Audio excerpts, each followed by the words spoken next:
Welcome. This will be my spoiler review and spoiler-ridden thoughts on the 2016 video game Telltale Games The Walking Dead: A New Frontier. This is the third quote-unquote season, or the third in the series of these games. Third not counting the 400 Days DLC. And I think I will start with, it's rated M for mature, so this video will be. And in the spoiler-free section, I'm not spoiling any of these games. In the spoiler-written section, I'm spoiling the games up to and including this one, but I will verbally let you know before I get into any spoilers. Yeah, so this was one that some people did not think quite as highly of as the ones before it, and I'm not going to get into all of the, there is stuff for why, like, behind the scenes kind of, if you want to know, there are other sources for that. I love this almost as much as the first two. I will say I started near the end to slightly lose interest, which never really happened with the first two or 100 Days, but there was very little left by the time it happened, and it wasn't like a dramatic drop-off. It's a game that takes some chances compared to the first two, which already took chances, but some people didn't feel they paid off. Some people feel they were outright missteps. I thought, by and large, they worked out. I played this on PC. I think I will just briefly, so keeping it spoiler-free, note that one of the things that people did not like here is that, the characters we play as are not as to character that we had met in at least one of the previous games, and I do appreciate that. And yeah, some people were frustrated by it being shorter. I didn't feel like it was rushing through, but to each their own. So basically, this time around, you play as Javier, or Javi for short, and I will say he does in some ways resemble Lee, and I think it might be, I thought it worked in the second. Around this time, it might be pushing a little bit too much of, like, I don't want to use the word cannibalizing, but they are using similar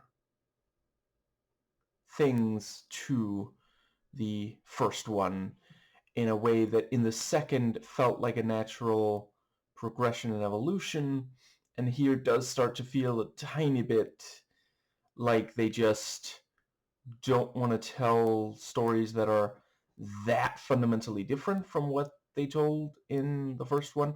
I thought there was enough new stuff, enough variety and such, but yeah. I do think it works well that, Javi is not quite Lee. There are some differences which I don't think I'm going to discuss before I get into the spoilers. I continue to care about all the characters. There is at least one that I think is a fucking asshole, but Personally, I didn't find that there were any that I just did not care about at all, which again is something I saw in other reviews. And I do understand it. This one, and right, another big thing is, so the second one already started to move away somewhat from the hub areas that were more plentiful in the first than since so far in these, and, you know, by now, like, puzzles are very bare bones and rarer compared to the first. And oh right, so I'm gonna try not to restate what I said in my videos on the first two.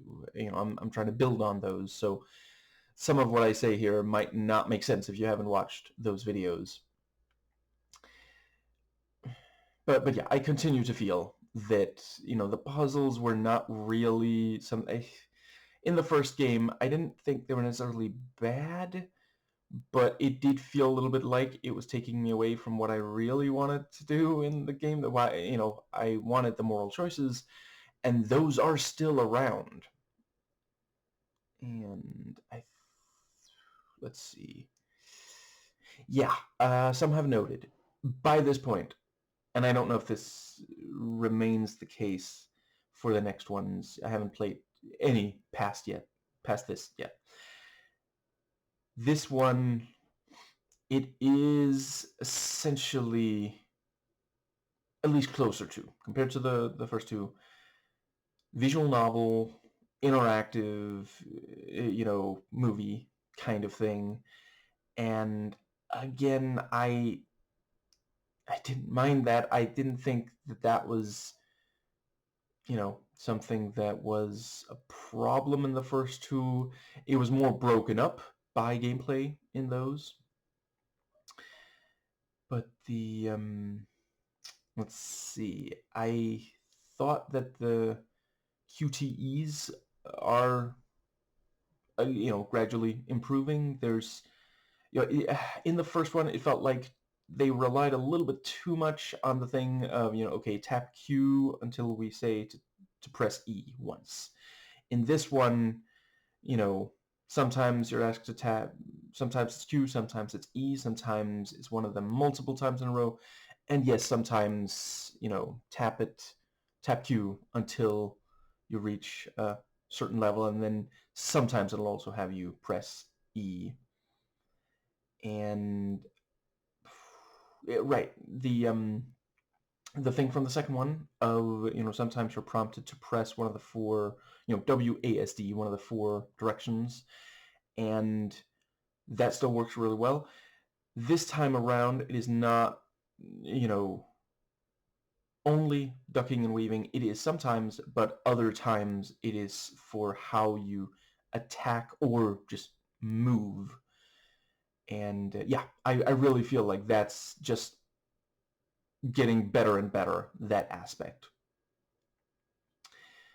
And I think that does more or less. I will acknowledge there's not a huge amount of evolution as far as features go here. It feels a little bit like the second one, yeah. I personally thought the story was compelling. I liked that there were choices that didn't really feel like they were just the same. So far, all of these, including 400 Days, they feel like different stories overall. I know that sounds like I'm contradicting myself, but what I was referring to earlier was the kinds of characters they were focusing on, and now I'm talking about, like, the actual, if you go beat by beat of what happens in the story, I feel like there's enough difference between. I would not mistake one of these for the others. So the camera, there are still times where you're in a hub area and you awkwardly have to walk towards the static, or not quite static, but the camera, which you can't really control. It sort of follows you, but yeah, that is still a little awkward. And there's still at least occasionally invisible walls, but I did feel like they, you know, I never loved the hub worlds, hub areas. I always felt, that's something that I've seen done so much better elsewhere, and that's not really a major criticism of these, but just, I suppose the first thing I think of for hub is probably Amnesia: The Dark Descent, which I think handles them wonderfully, and then in these games, it's just not quite as strong. But yeah, I really appreciate less invisible walls. That might have been, again, love that first game. That might have been the single biggest distraction and element that pulled me out of it. And I don't know if they were like, they set out to limit how much there was of that here by having less hub worlds, but it definitely is something that happened when there were less hub worlds. And let's see. This does have some of the coolest walkers, here sometimes referred to as muertos, of these 3 games in the DLC. And I think that does pretty much cover the graphics are improved, and there is a slight change. You can look at screenshots, stills from the various games, and see how they differ. But the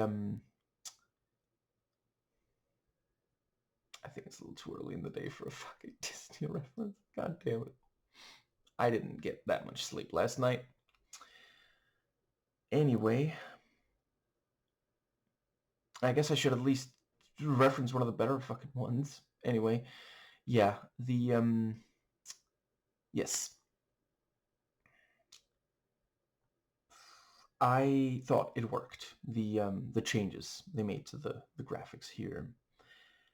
Audio design and music continue to be really strong. Of these first 3, this is definitely the least challenging. I don't know. I suppose overall, perhaps also the least engaging, but to me, not by that much.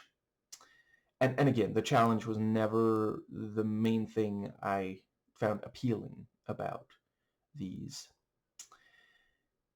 And right, this is one where I believe you get every achievement simply by playing all the way through the entire game.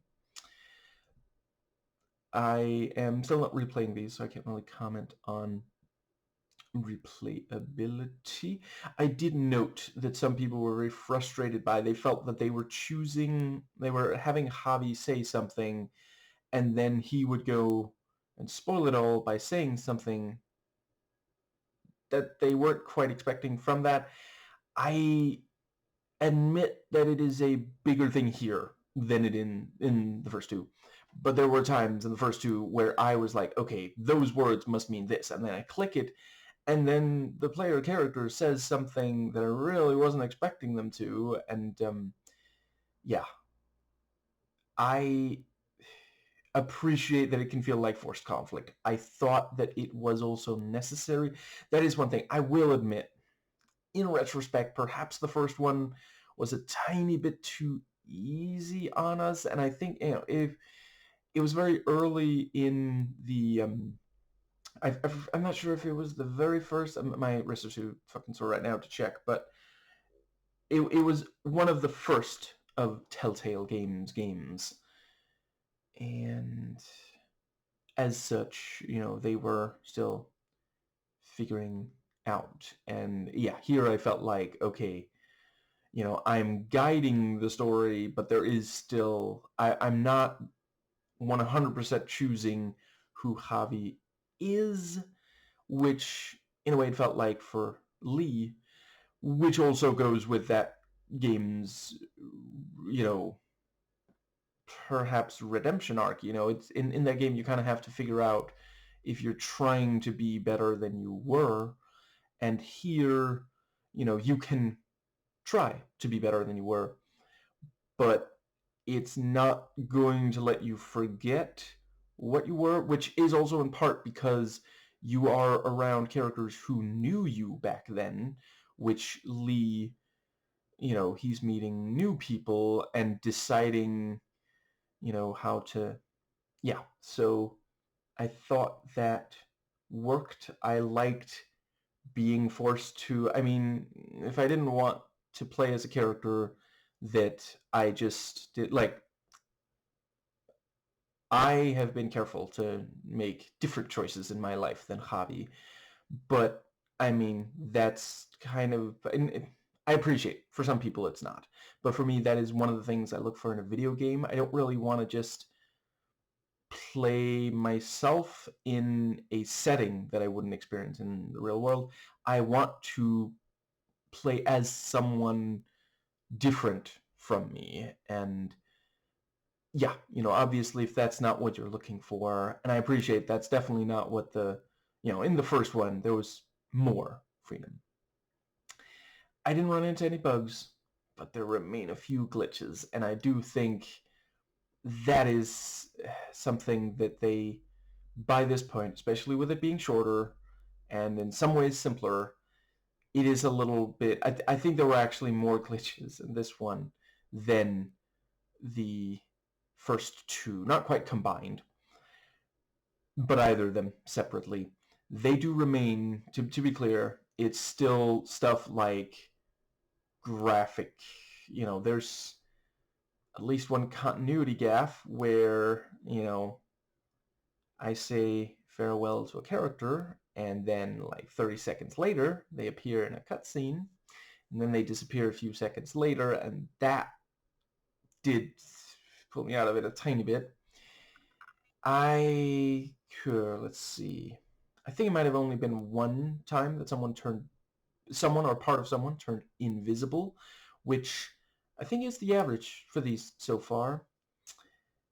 But I think that does cover that. And yeah, I liked how they handled something like setting here.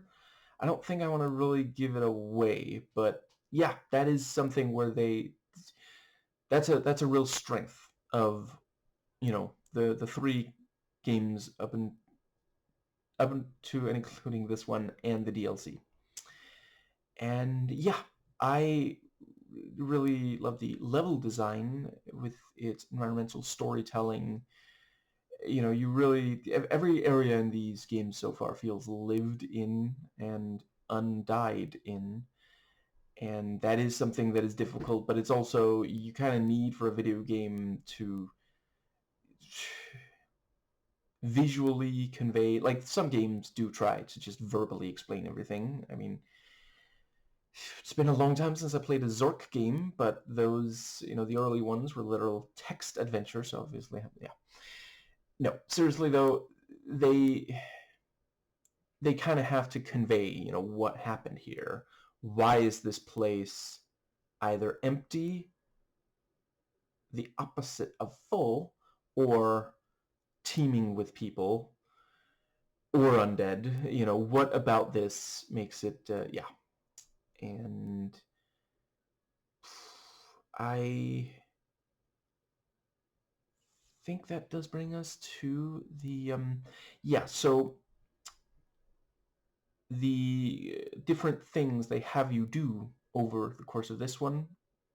Again, I felt like there was enough, you know, I really do admire how well they do at not just repeating stuff in these, because by the time I had played the entire first one, I was like, how are they not just going to repeat the various things?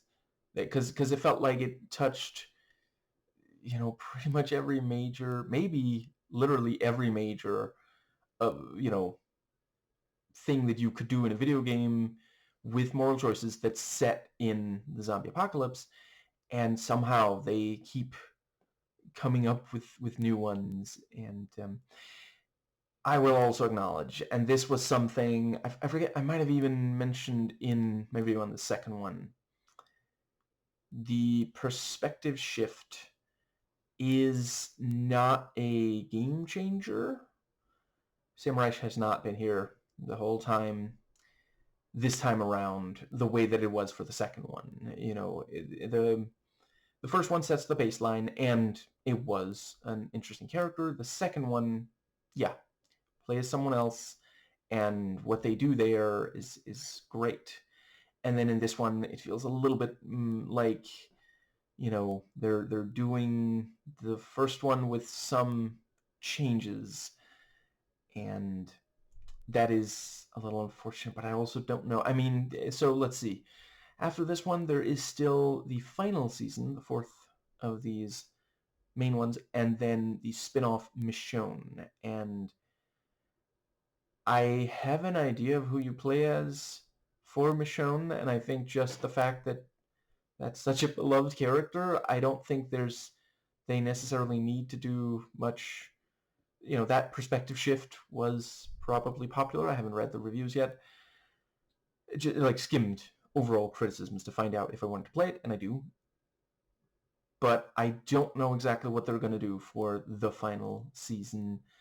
I don't know. I hope that they manage to come up with something, you know, more than this. But I think that does pretty well cover. I think this was also one where, so I recently watched the first season of Fear the Walking Dead, and it felt like, which, come to think of it, that's from 2015, so maybe there was just like a sense that some of this Walking Dead media needed to do this, or maybe it's a coincidence, but both of these, it's kind of regular people dealing with regular problems, and then zombie apocalypse, you know. And I do, as I said in my videos on season 1 of Fear the Walking Dead, I do think that is an interesting take on it that I haven't seen done to death, much less returned as a walker. And yeah, I thought that it worked well, that it was different, because the first two very much are like, okay, survive the zombie apocalypse and try to keep your soul, you know, and that's still here, but it is also real people, and it does a smart thing by having that be the actual opening of the game. It's not a spoiler to say, when this starts, you are not immediately dealing with zombies, you know, which again might hit at least a little bit harder if not for the fact, you know, the first one technically also does start, at least, you know, it's not the very first thing, you know. And obviously the second one, you know, yeah, because the first one set up that, yeah, this is the Walking Dead universe. But yeah, it feels a tiny bit like a retread, like a regression, like they're not sure where to go next. Another thing that I thought really worked here was the increased use of flashbacks. I really appreciated that as a difference that gives it, you know, more unique, yeah, comes closer to giving it a unique identity. The first one obviously has a unique identity. I go over why in my video on the first one, but the I think with the first one they wanted to very much, I suppose I won't say for sure about the second one, but there's more in this of flashbacks. In the first one it felt very much like, okay, we are in it. We are in this situation. We're trying to make the best of it. And I thought that worked well there, and we got, you know, background through exposition and such, but there being more flashbacks here, I thought worked really well. there was at least once where I was asked to make a choice in a flashback that I knew the ultimate outcome of from, having played the game up to that point. And I don't know if that was sort of Telltale Games, kind of saying to players, chill out. It's not supposed to go exactly the way you intended to, because, by this point, they had gotten criticism over, people. So I don't replay these. My wrists are currently just not really allowing for but people who have replayed, trying for different paths, branching paths, wanted to see more. They wanted the narrative more in their control in these, and yeah, it's also possible it's just coincidence.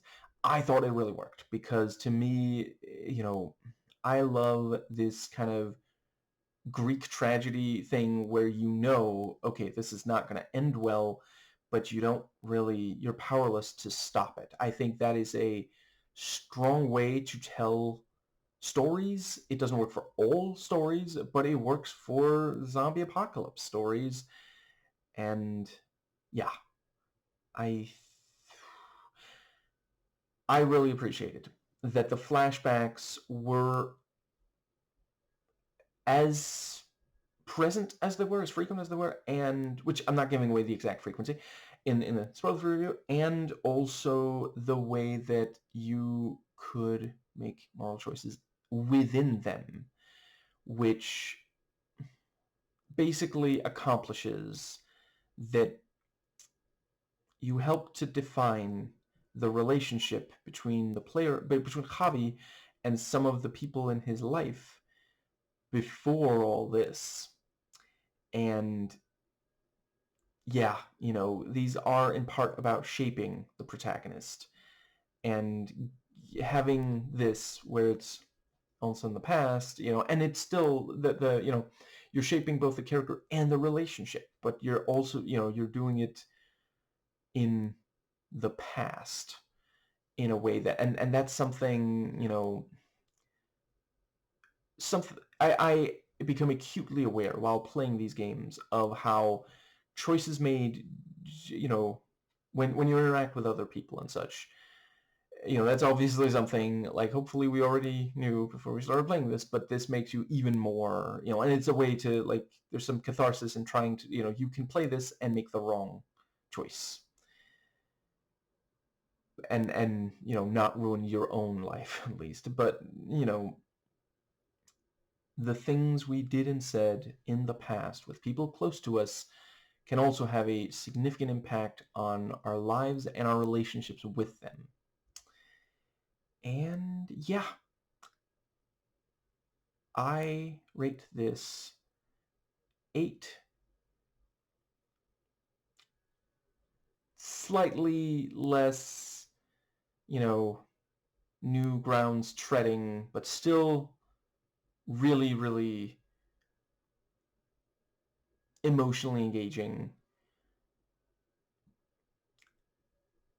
stories involving The Walking Dead out of 10. And that brings us to the thoughts section. So I'm just real quick going to note time code, and there we go. So from here on out, I am spoiling everything about this game and the games and, leading up to it, including the 400 Days DLC. And I'm going to especially focus on the choices I made along the way of this one. Once again, building on what I said in the first two, I'm not going to go over too much of the spoilers of the first two.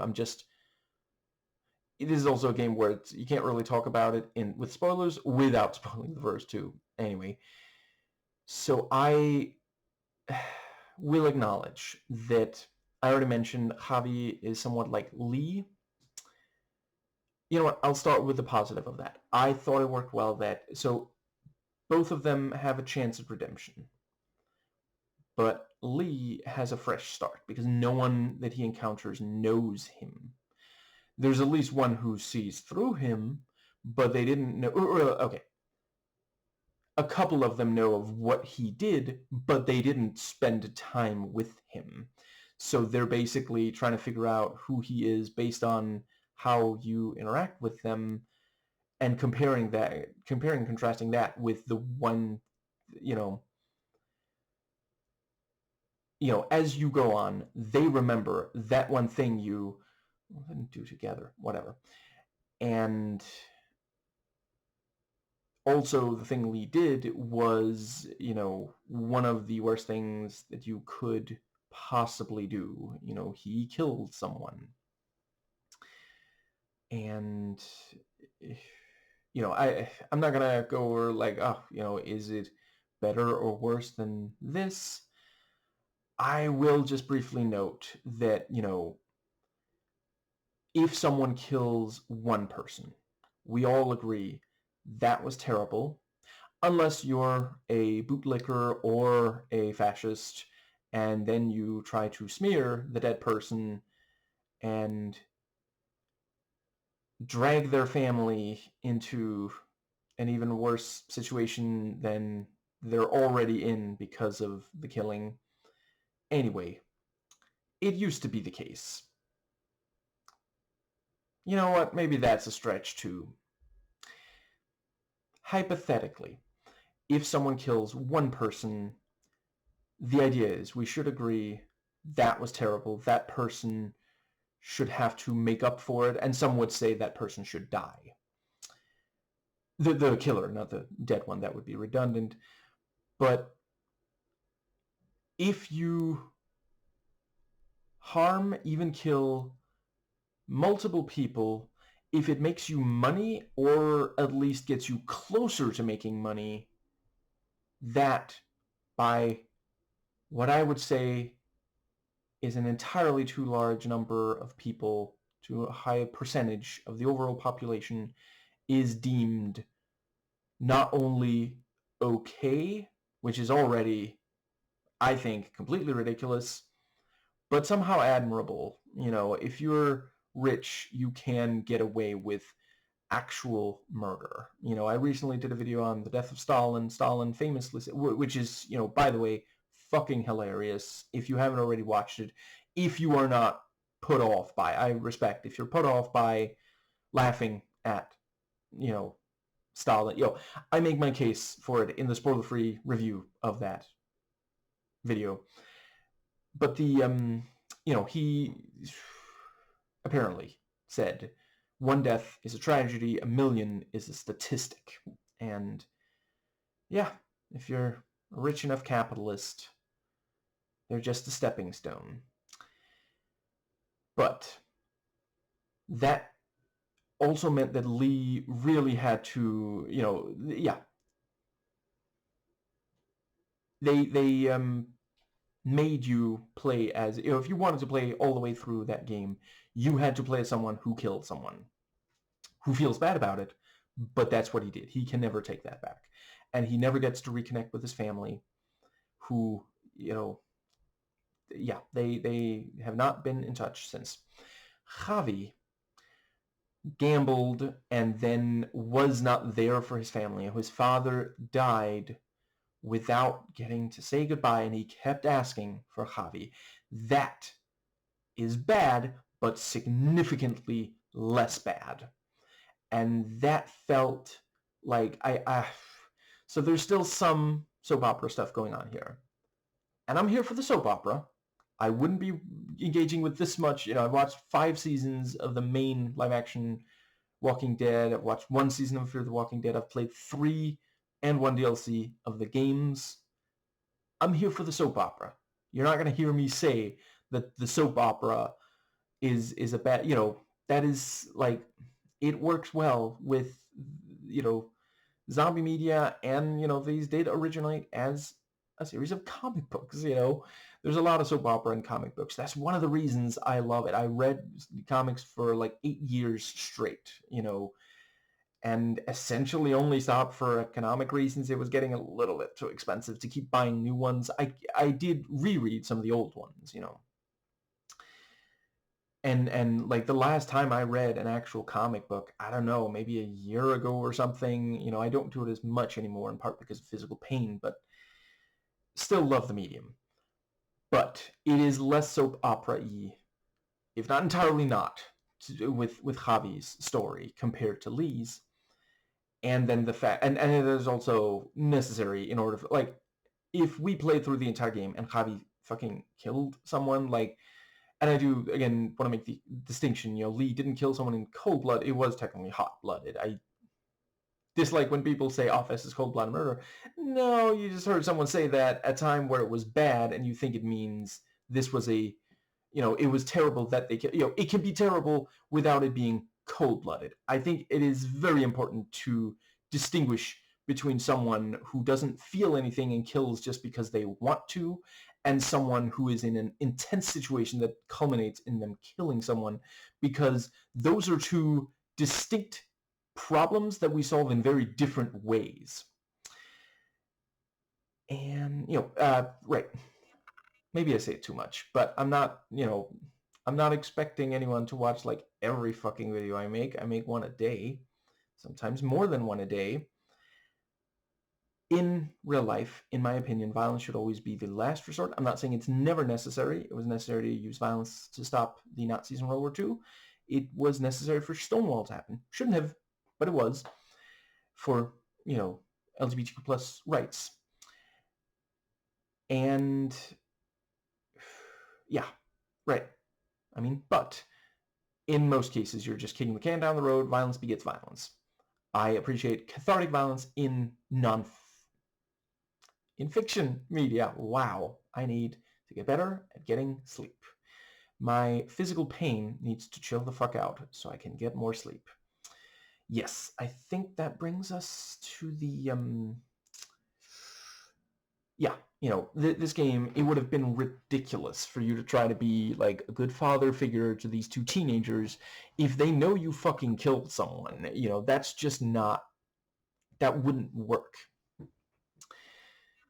So I thought, I really got into it, like, over the course of this, I wish it had been at least a little bit more distinctly different. But yeah, I was trying to shape Gabe the way that the first two, and somewhat this, less so this one, had me try to shape Clementine. This one, I was worried that I fucked up with Clementine, that I, made her too much of a survivalist. But yeah. And personally, I saw multiple reviews saying that they always chose Clementine over these new people who you just met. I understand that. I think it was intentional. It doesn't feel to me like, I mean, I don't really know why they didn't focus more on Clementine, at least. But I didn't think it was a problem that she was no longer, she kind of vacillates between supporting character status and major character, but she is never a lead or co-lead. In the first one, she's a co-lead. At least some of the time. There's times where she's, not present. And then the second one, she literally is the lead. She's the protagonist player character. I personally felt like, for one thing, the fact that she's so different.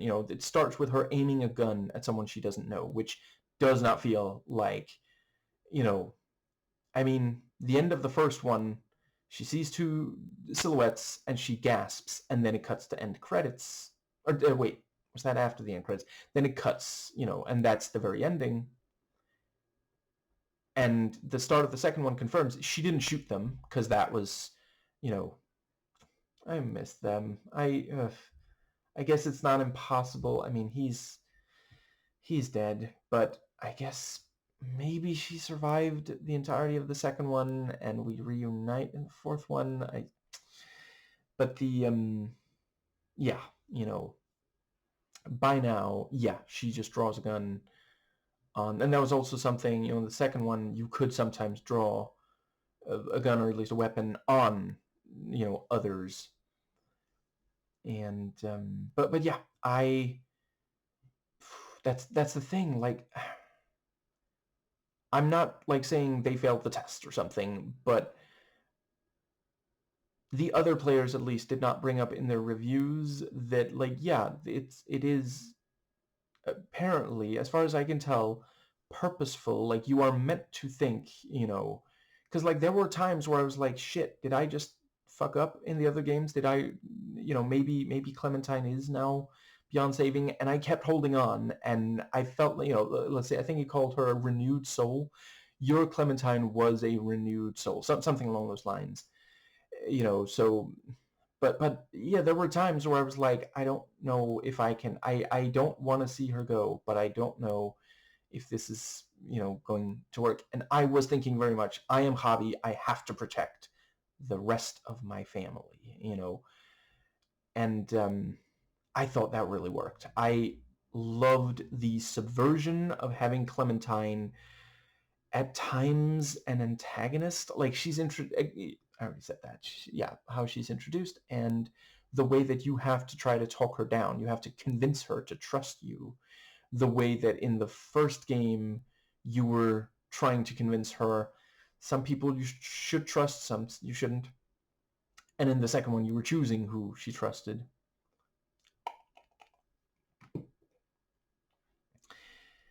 So, the slight negative of the family thing.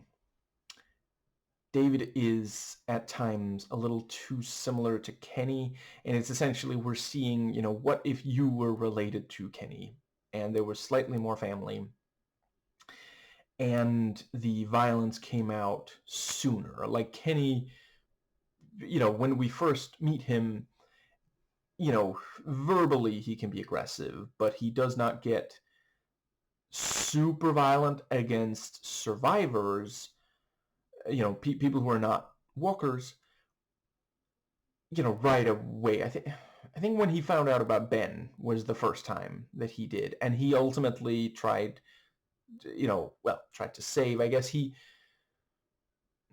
went to join Ben, and then the second one he gets more violent, and then with David, like I vacillated a lot on his character. There were definitely times where I thought he was a complete fucking asshole, but I also appreciated his point of view. And I do think there is just enough that it did not feel like more Kenny, which I definitely think, I did think, I loved what they did with him in the second game. Them bringing him back from apparent death, the fact that they do the same thing with David did feel a tiny bit, yeah. But I did appreciate this, let's see. It changed things when it's someone you're related to. I tried throughout the game to make things right between Javi and David, which I guess segues nicely into the opening. So yeah, David angry with me, and I did appreciate, like, it clearly is in part the family, and I want to make it clear. I'm not saying it's like, oh, their culture is inferior. I'm not a fucking white supremacist. I want to underline, for example, there are plenty of white people who also use violence against family members. It is not exclusively, a Latino, Latinx thing. But yeah, David hits harder than Ma, but they both do hit Javi. So it is clear that this is in part the social environment of this family. But yeah, David hit me and Gabe showed up, and I forget the exact words, but I tried to reassure him that things were okay. I did not say, your father's a bully, Part of me felt that that was the case, but I wanted Javi to be on good terms with his family, And Mariana did perhaps also feel a tiny bit too much like Sarah. There's not... maybe Duck, but I don't know, more... Yeah, maybe, yeah. That's also... I don't know that they need to do that every game, but I mean, Mariana was the one I felt the most protective of in these. Like with Duck, I wanted to keep him alive. With Sarah, I wanted to try to, as Clem, do for Sarah what I, as Lee, tried to do for Clem. Prepare for this world. And with Mariana, I thought they were doing the same thing. I thought she was going to be the new Clem, essentially. That Clem duties would be, between her and Gabe. And ultimately, it was primarily Gabe is in some ways the new Clem, which, again, I don't love quite how much I can slot these new characters into the slots of the old ones. But yeah, I think, it's a really strong, one of the first things with Mariana is, there's the thing about, like, let's see, I forget the exact words, but it's something like, one of them, I think it's Mom who says, Grandpappy is dead. And Mariana says, no, he's awake. That was very, and it's one of those things, like, I appreciate, people weren't used to muertos by this point. Obviously, otherwise they would have, or maybe they just thought it had to be a bite, but to spread infection. But, otherwise they would not have just left him in the bed. They especially wouldn't have left him so that Mariana could just walk in. They would have told her to stay away and kept a very close eye on her or something. But yeah, I think that brings us to the... Yeah, and we see Mom bitten,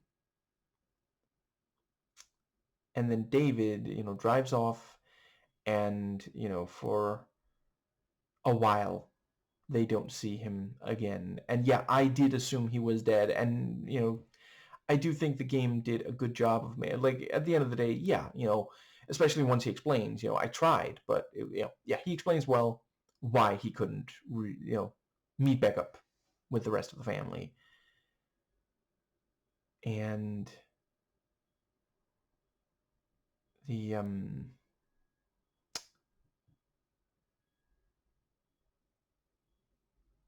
I think that brings us to the, let me just real quick deal with something momentarily. There we go. So the, let's see. I think that brings us very nicely to, let's see.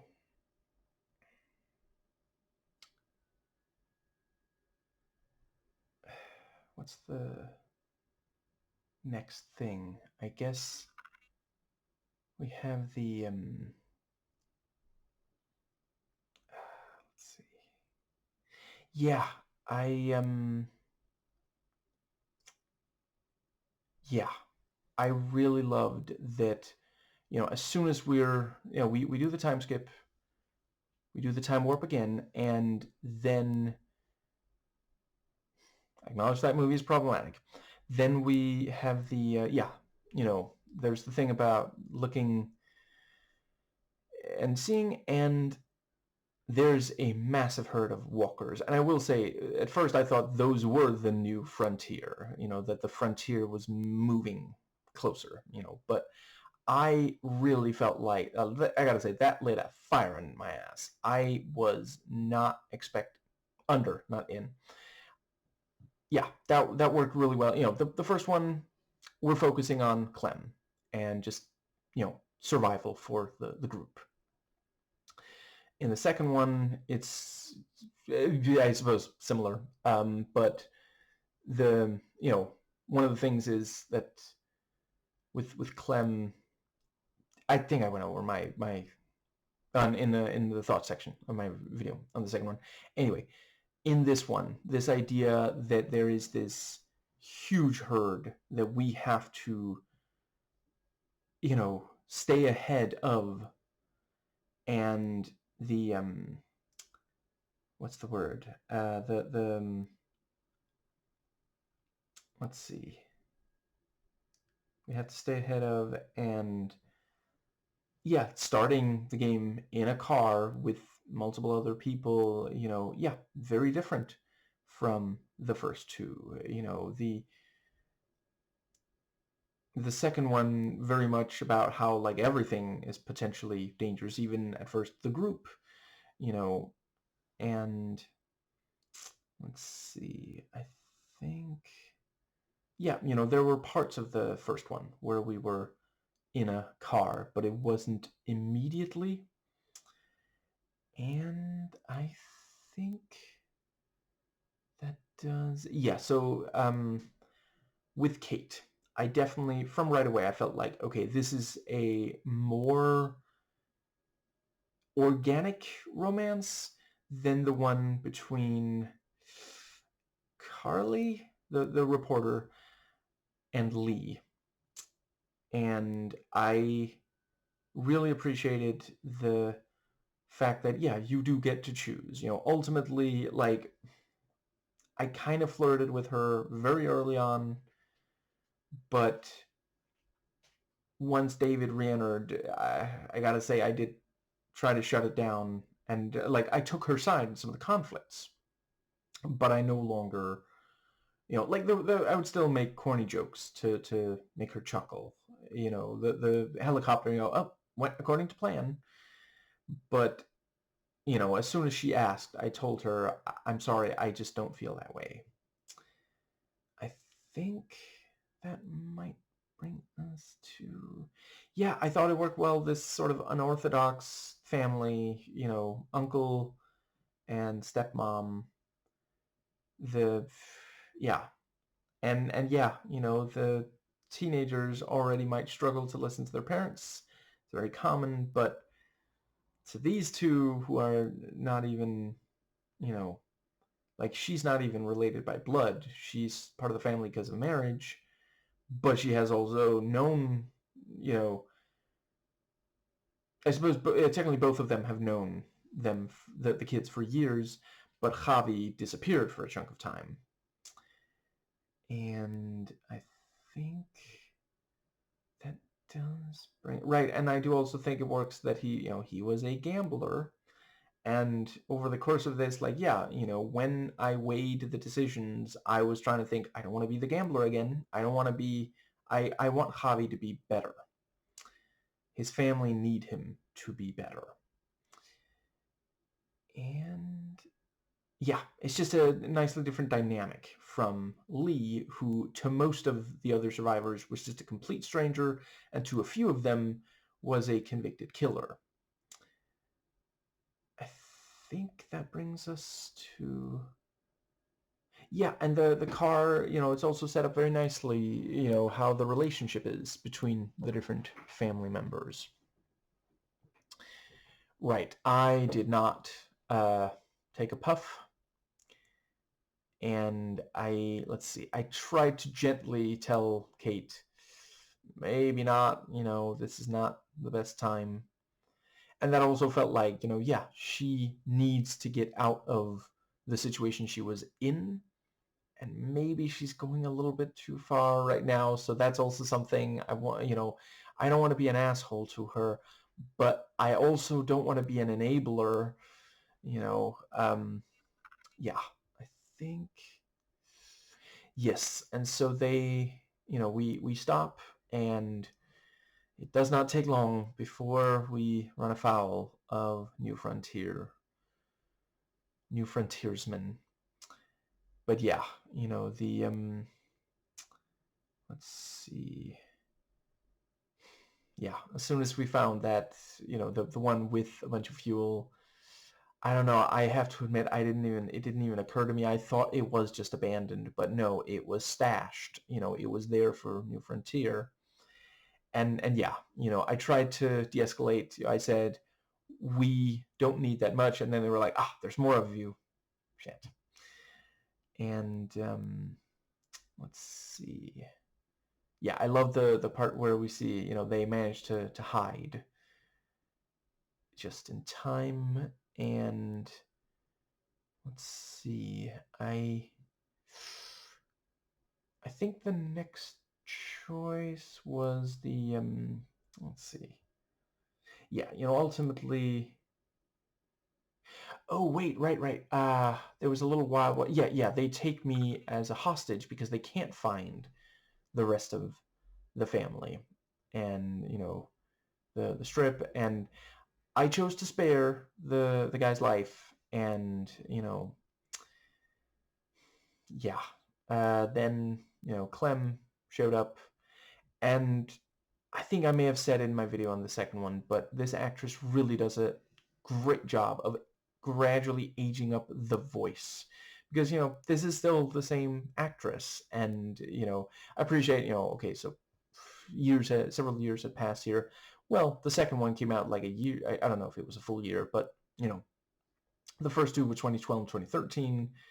And even there, we have, because there's more of a time skip there.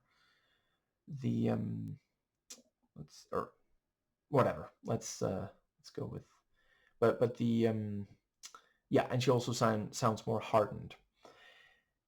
I will acknowledge, some said she was, in this game, Clem was not the one they remembered and they helped shape, which obviously does make you feel like, we feel perhaps ownership of Clem, which, I don't know, is probably fucked up for male gamers to think of even a fictional, woman, or girl. But yeah, there were people saying this was a generic Jane 2.0 rather than Clem. And I appreciate, yeah. And yeah, I was worried that that was me siding too much with Jane in the second game. I think that brings us to let's see.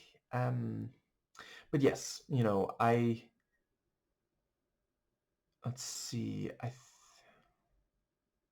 I managed to get her to trust me and lower the gun, and yeah. And then we went to the Prescott, that's what it was called. And yeah, I declined Conrad's offer to gamble. And, I was,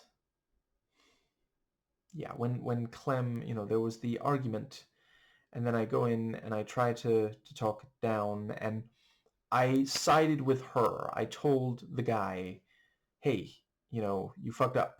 You shouldn't have, but yeah, the fact that she ended up shooting him, at that point I was like, oh shit, I don't know if I can. Like, she felt bad clearly, but she still, like, you could have aimed like to the side of his head. That would have made the point. That's what Tripp.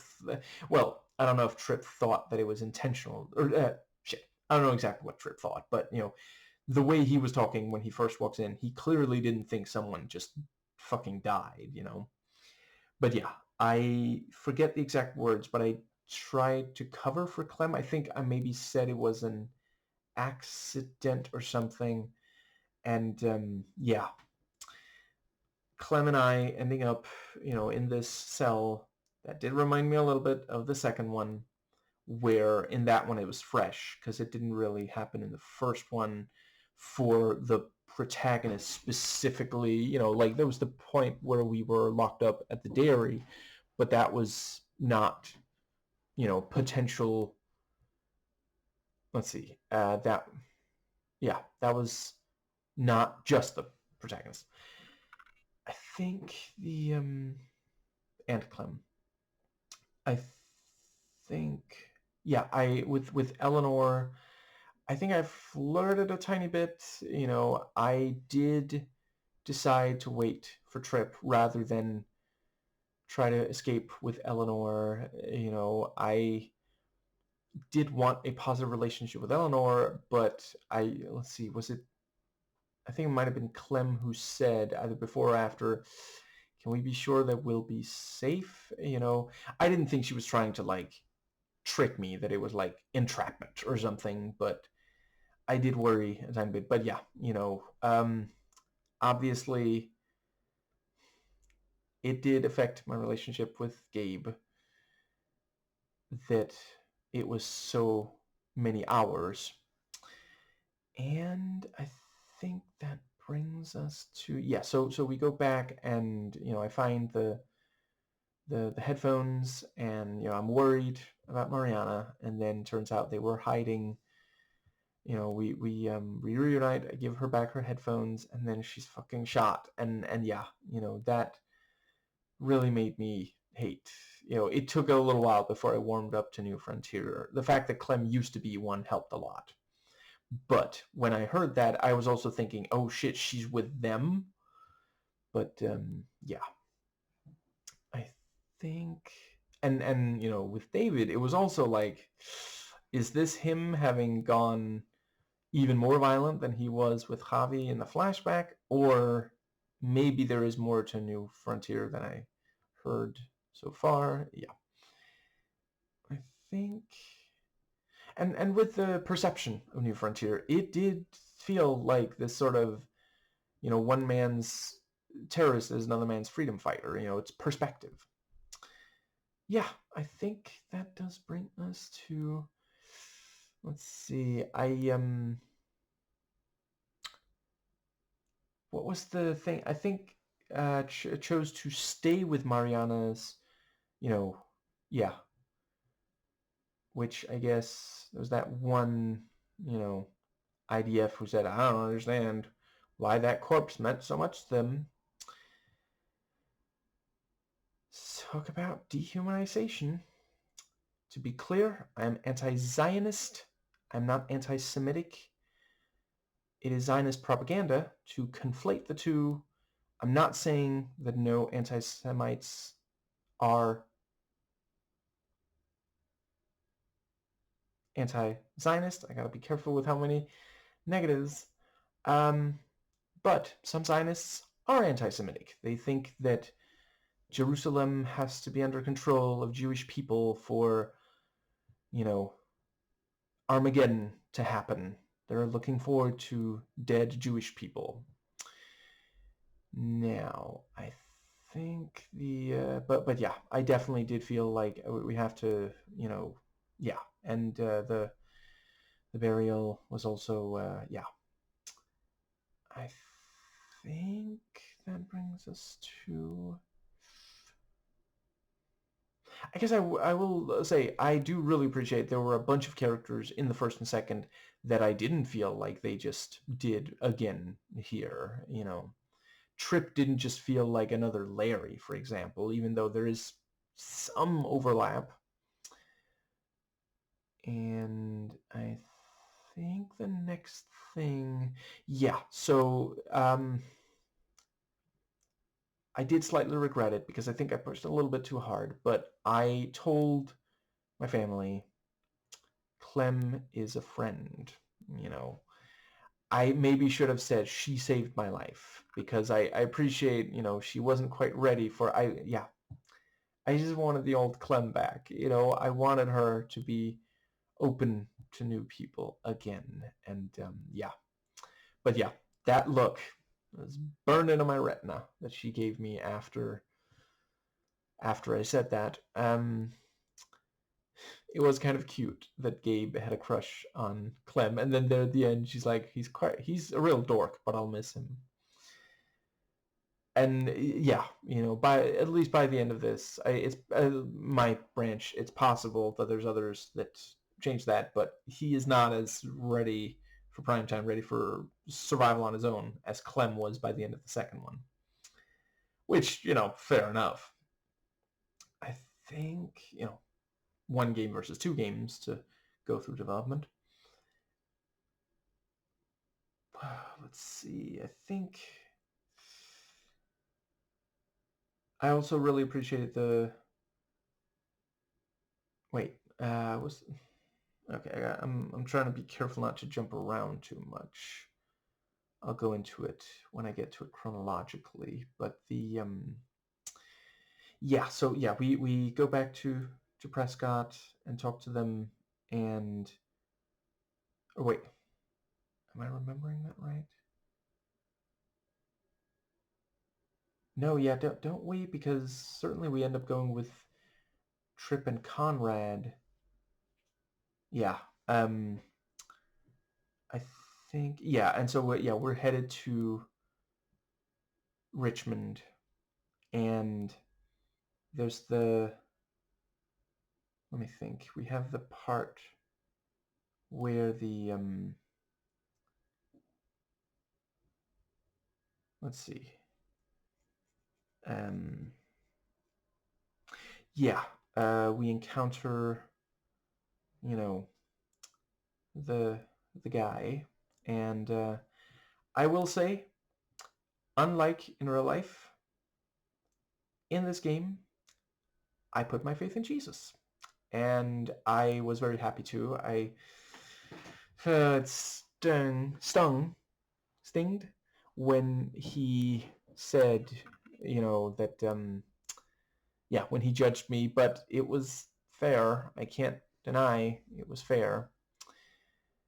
And let's see. Yeah, it was very clever, this thing. He uses the dummy as a decoy.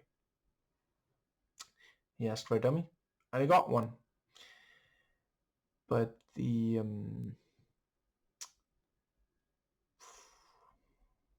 yeah,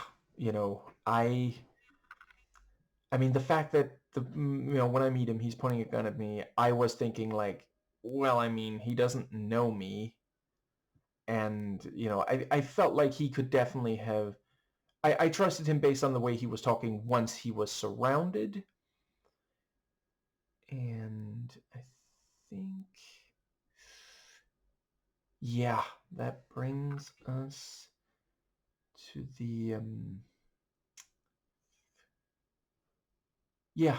I did like the puzzle. I guess that was perhaps the most complex, and it wasn't that complex, but the puzzle where you move the car, that might have been the most complex in this game as puzzles go. But yeah, the part about, let's see, I think, yeah, wasn't it me who told Elle if, and Kate, if we get, that was also, oh my God, she actually took a bullet, but I was very relieved when she recovered and understood 100% why she did not want to be around David. This is the time for change. There's a season for, or is that the lyric? This is this season for loving? Anyway, but yeah, I think it might have been me who said, Eleanor and Kate head to Richmond, and then we move the car, and then Jesus tells us, oh, Richmond, that's under New Frontier control, and it's like, shit, but how are we supposed to know that, yeah, I tried talking Conrad down. As soon as he pointed the gun at Gabe, I did, well, let's see, I think I was the one who took the shot. Yeah, and yeah, I was like, stop pointing that gun at my nephew. Yeah, then that's when and Clem reveals that she can't go all the way there. She was the one who reappeared in a cutscene shortly after walking away, but yeah, when we found Kate, she was suddenly there, even though we just left. Yeah, but she reveals that she's New Frontier, and yeah, god damn it, I found myself thinking, should I not have encouraged her to join? Because let's see. Certainly at the end of the second one, I said we should let these people in. I can't turn away a hungry child. I think, was this around the time of the flashback to her, maybe?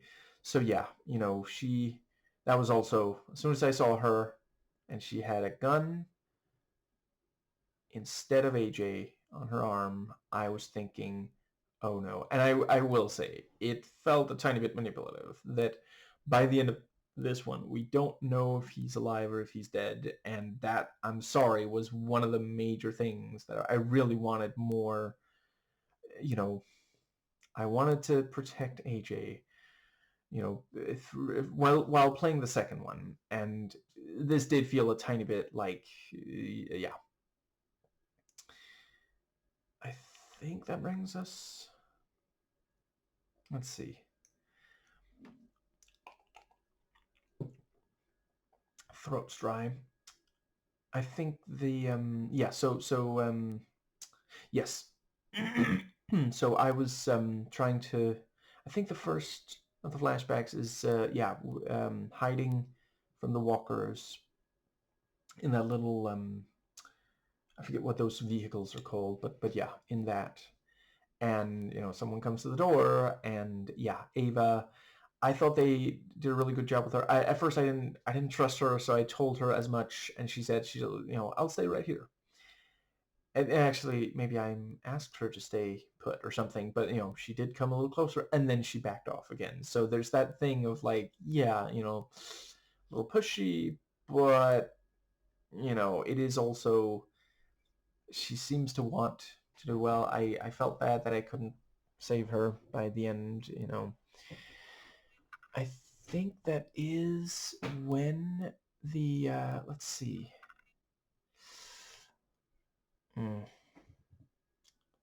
Yeah, so we find Kate in the car and realize, they took the doctor who was, yeah, they were like, I need a doctor, get me a doctor to nurse me back to health. But they did not take the deputy, or for that matter, the person who was injured, so that really that helped further make me think they're really fucked up. Right, at the Ava asked me to join, and I said no.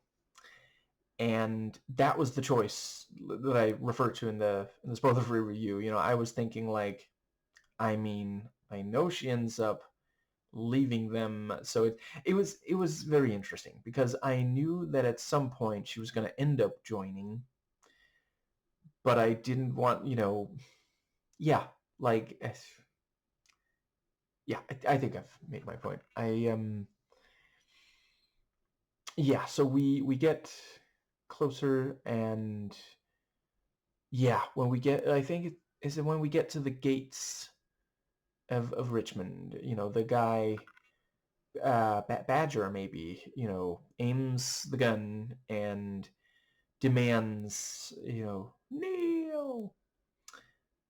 And yeah, it felt bad to do it, but I did kneel, even though it meant putting Kate on the fucking ground.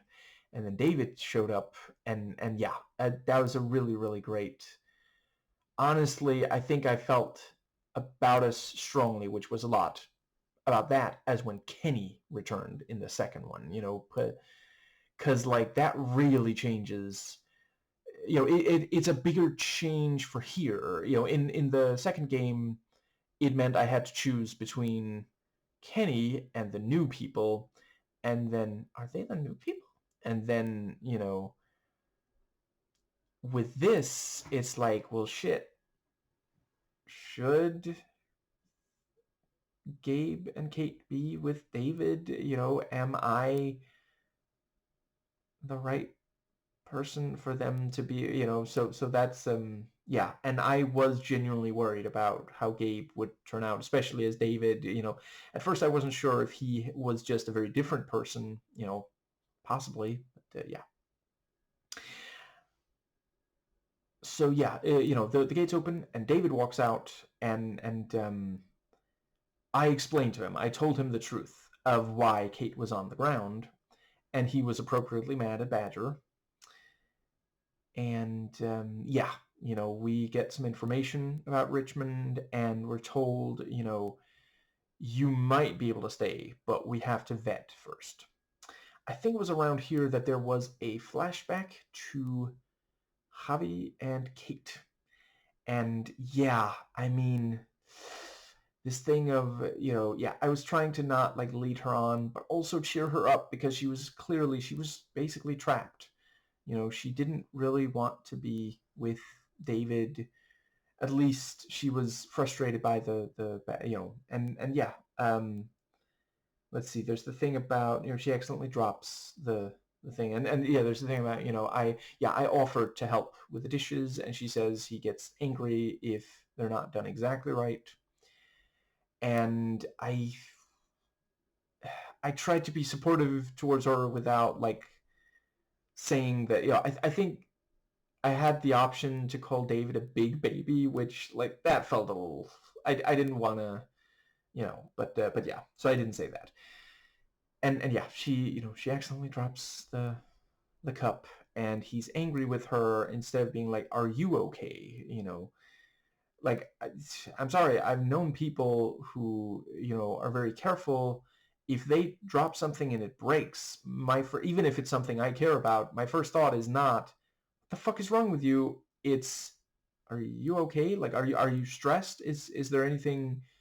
It's because that could be a real bad sign. I'm not even necessarily saying like, I mean, obviously it could be, god damn it, I'm gonna get this wrong, neuro something disorder. Like there are some of those that like I don't know, Parkinson's maybe, or um other than that, it could just be stress. It could be overwhelmed.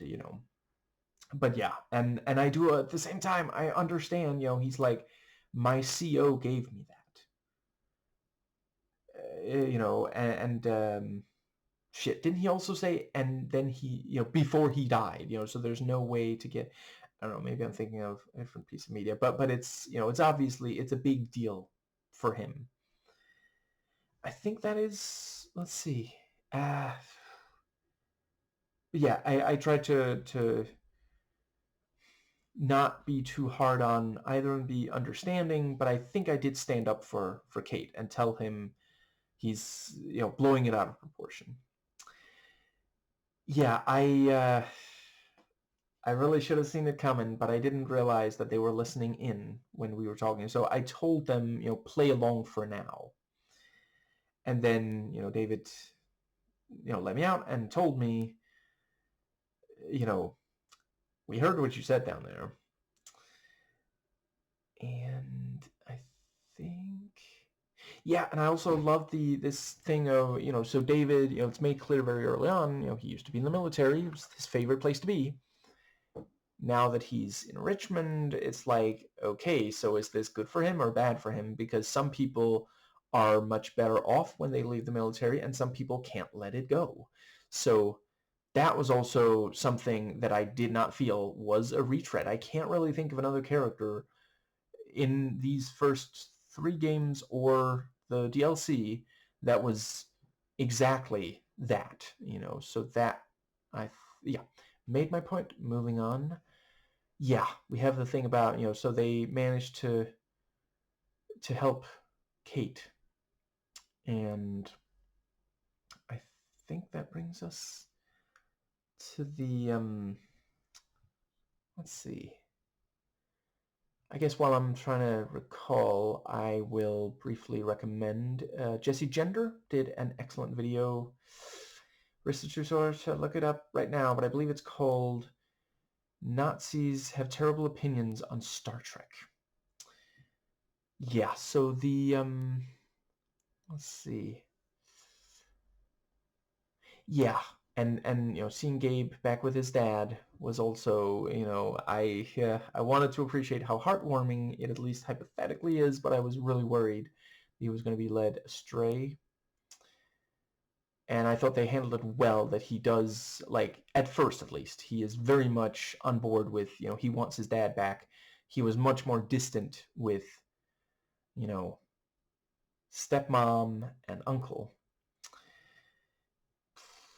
I think I also thought they did a really great job not making Kate come across as selfish. There's a lot of people who would say, for example, something like smoking a joint in this situation when being alert would be really great, and there's the thing. I think I mentioned the contact high to her. Like, we should probably wait until let's find a place to stop. Then maybe you can smoke a little if you're physically far enough away from them. But yeah, but at the same time, like, yeah, she's afraid of David, and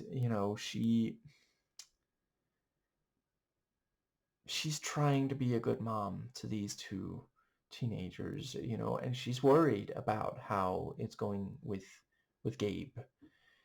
And it also didn't feel like she was overly judging Gabe or that Gabe was being completely unreasonable, but I was very much worried about, like, is he going to grow up to be his father, so yeah, I thought that worked really, really well. And that was something they didn't really do with Kenny, so that's a great new thing to do there. I think that might bring us to... Was that maybe when we talked to the council? And I have to say, at first, I did trust them, I had no idea Joan would, yeah. I mean, I'm afraid I forget the other one's name right now, but he ultimately did seem like, he said, we agreed to execute David, not all of these people. Yeah. I did not tell David the full truth. I don't know. I just, I was worried about his reaction, So when he asked, I forget exactly what I said, but I definitely didn't tell him, because there was that thing about, technically this did start with me taking fuel that I didn't know was Badger's, but yeah, once there was the hearing, of course Badger said, well, they stole, and that's that, and I did think that was a compelling, because, like, yeah, consistently across these three games, and it's also just something that makes sense. Yeah, they really hate when people steal, because the resources are scarce, But at the same time, like I said, we didn't know. It's not like it said, hey, don't just take this, you know. Right now I forget. They might have actually marked it New Frontier with, like, spray paint or something, but, we didn't know what that meant at that point. That was revealed a little later. Let's see. And yeah, I was thinking, like, I mean, if we don't drive away soon, the Muertos will catch up to, what was it, like, they're 4 hours behind us. And I think that does bring us to the...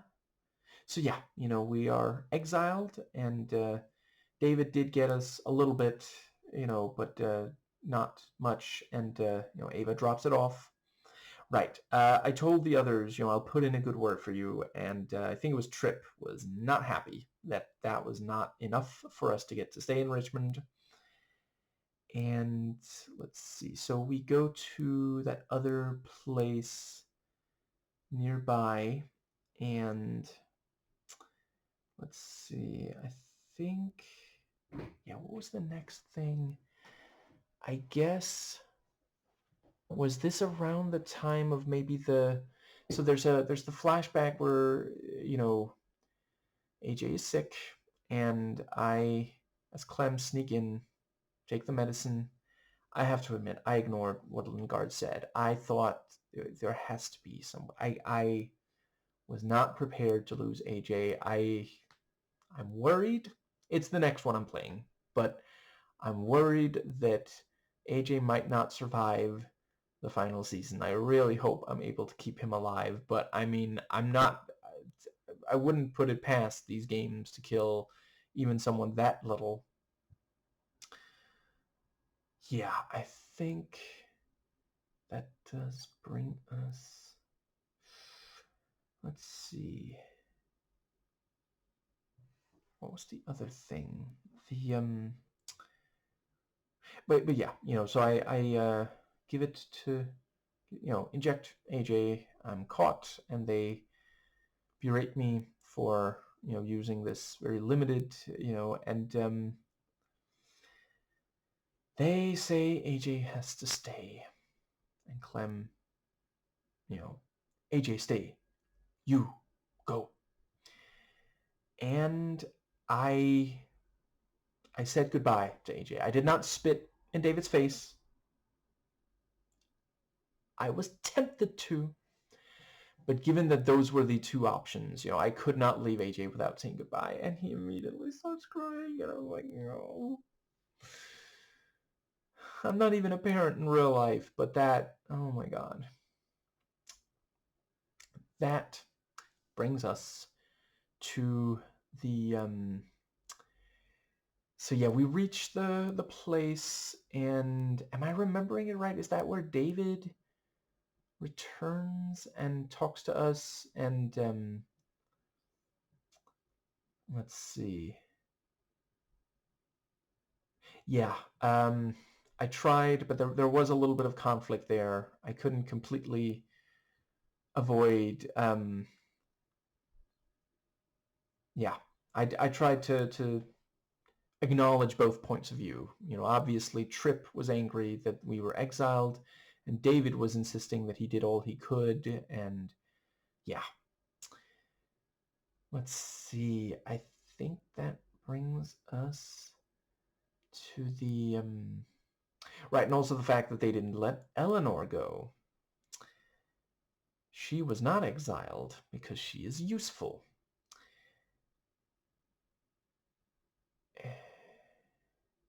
Let's see.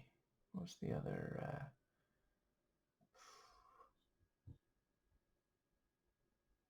Right. I think the next thing was that we talk over. What are we gonna? Yeah. Let's see. David.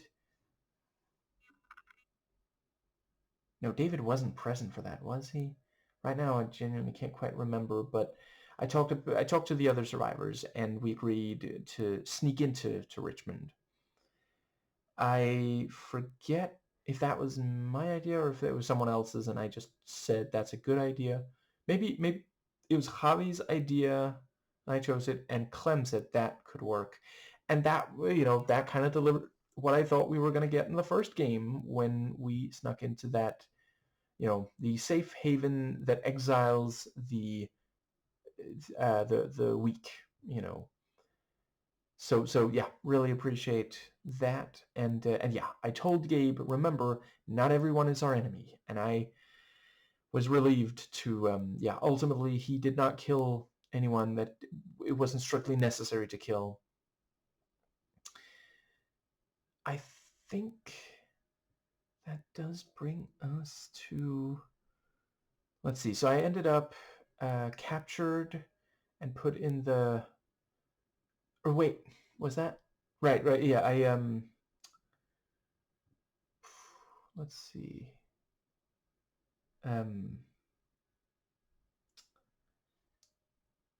What was the next thing? I guess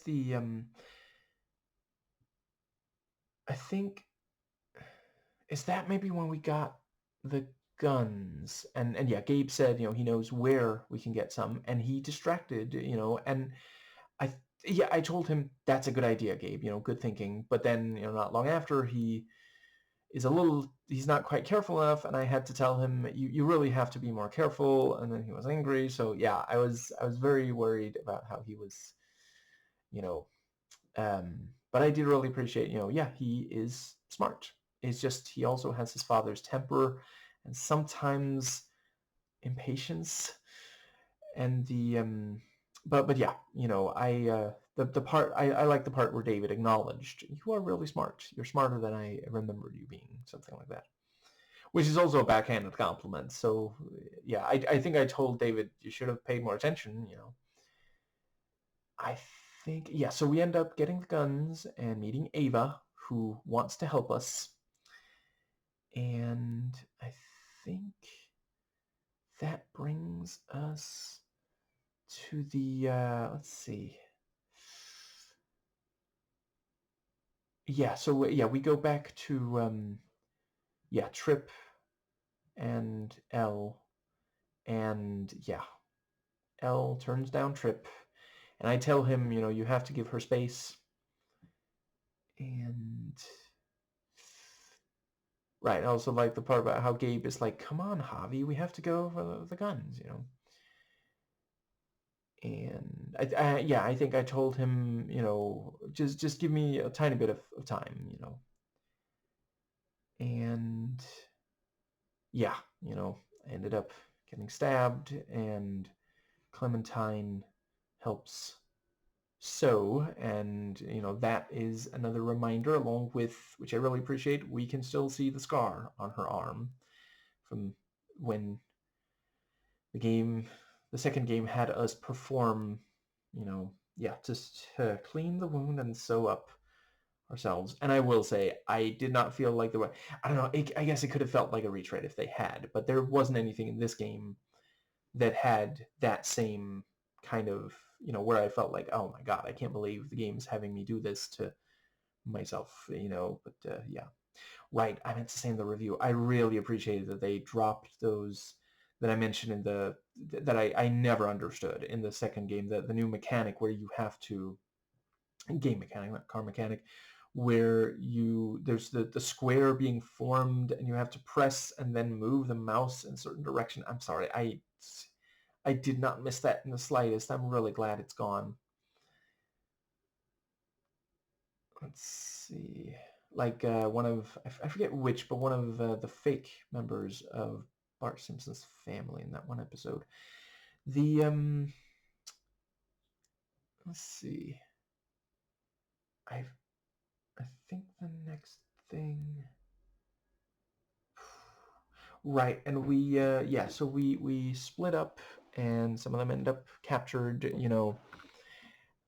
At first I was thinking, are we really pretending like Joan can't obviously see Javi and Gabe right there, you know, but yeah, she was just, she was building up for the crowd and then said, you know, see, they're right there, and they, you know, they killed these people, you know, they're gonna, and yeah, Joan wants to hang David for it, and then forces me to choose between Trip and Ava, and I'm sorry, I don't know if it was the right choice. I did choose Trip. It just, I really wanted to make, you know, I felt like I fucked up for, you know, because Conrad was such a good friend to him, and, you know, I mean, God damn it. So yeah, I do really love how these games force us to make these such difficult choices. Yeah, I think, doesn't that bring us very nicely to, but yeah, you know, turns out they shot Trip instead, and Ava was, of course, very angry with me, and I appreciate, you know, both of them really tried coming through for me. And I think that I think it was in part also that, you know, for Trip, I feel like, I mean, he's lost so many. He lost Prescott. David, he does have some of his family back if Ava dies, you know, and I appreciate that Ava also helped us, and I did care about her, but yeah. I don't feel great about it, but I did lie to Ava afterwards and say, listen, I knew that Joan was going to shoot the one that I said she should spare, so when you think about it, technically, I spared your life by saying she should kill you, you know, and yeah, it felt fucked up, but I really, I felt so bad about that choice. Yeah, I think yeah, and I tried to de-escalate verbally. You know, I appreciate that we got the chance, because like we could have very much been old Javi, you know, irresponsible. But you know, she says, why don't you come forward and, you know, present your case? And I did also, part of it was I was thinking, because I think one of the options was to tell her, go fuck yourself, or something along those lines, you know. And instead I went, let's fucking go. And I said, sure, I'll present my case, you know, because like she would love for me to be difficult, because, you know, she already has the crowd on her side, and she thinks nothing I say or do can win them for me. I think, let's see, does that, what's the other thing? So the yeah, I don't know. I tried to choose choices in dialogue there that would seem to de-escalate, maybe explain myself, explain how these things happen.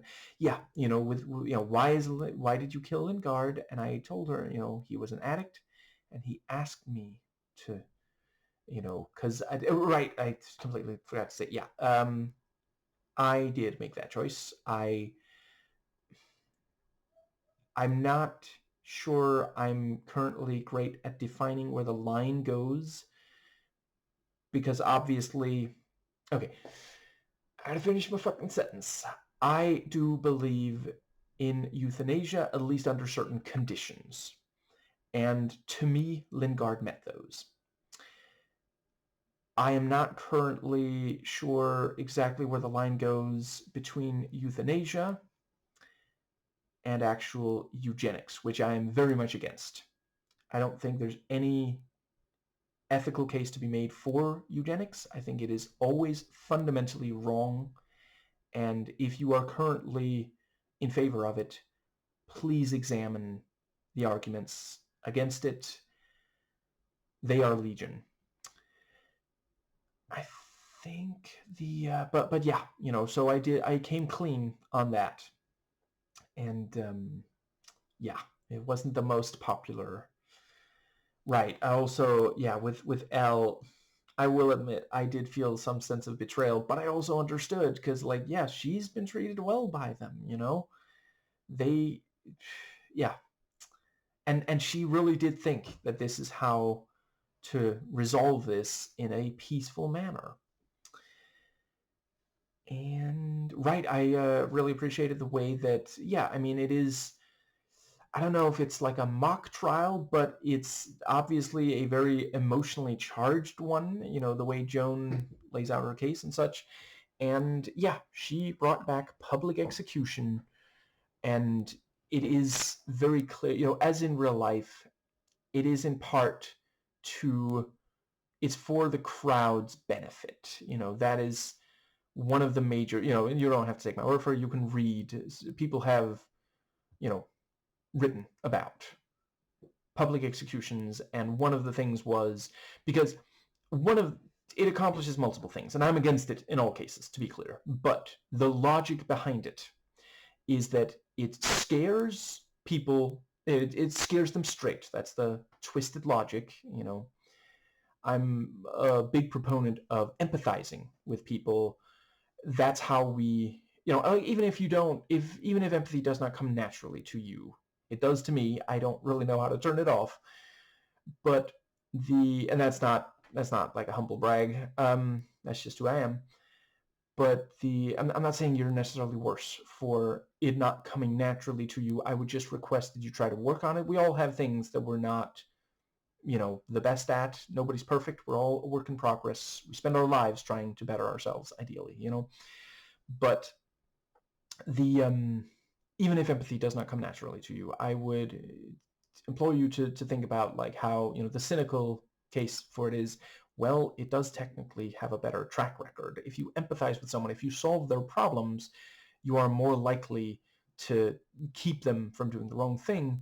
Because if you just try to scare them straight, if the problem that led to their bad behavior still exists, like, one major example is if someone steals and you put them in prison, when they get out, they're going to have a even harder time getting a job than they already did. And some people are forced to steal even though they do have a job, especially, when government assistance gets cut. And keep in mind, I forget the exact number, but there is a certain percentage of shoplifting that is baby supplies and food, like stuff that people, do you really want babies to not to go without necessities? Do you want parents to be like, well, it's the law, I guess my baby just has to suffer, like blame the rich capitalist assholes who, keep wages so low and benefits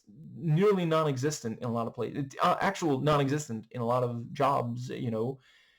That's why we have I'm not going to pretend like nobody ever steals, and I will also acknowledge sometimes it is for the wrong reason, but like wage theft is significantly worse than, yeah.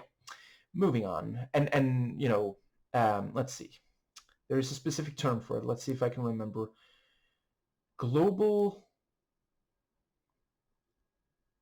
North wealth extraction, I think it's called. At least, hopefully I got it close enough that you know what I mean.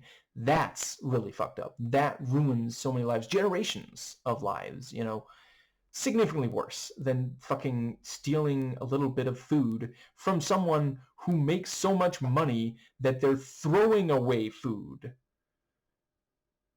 I really think it's fucked up that we're throwing away food that could be eaten because the people who need it can't afford it. Like, obviously, once the food has gone bad, you throw it out. But we have the capacity to feed everyone. We simply lack the political will. And that is something we can change by putting enough pressure. Yes, I think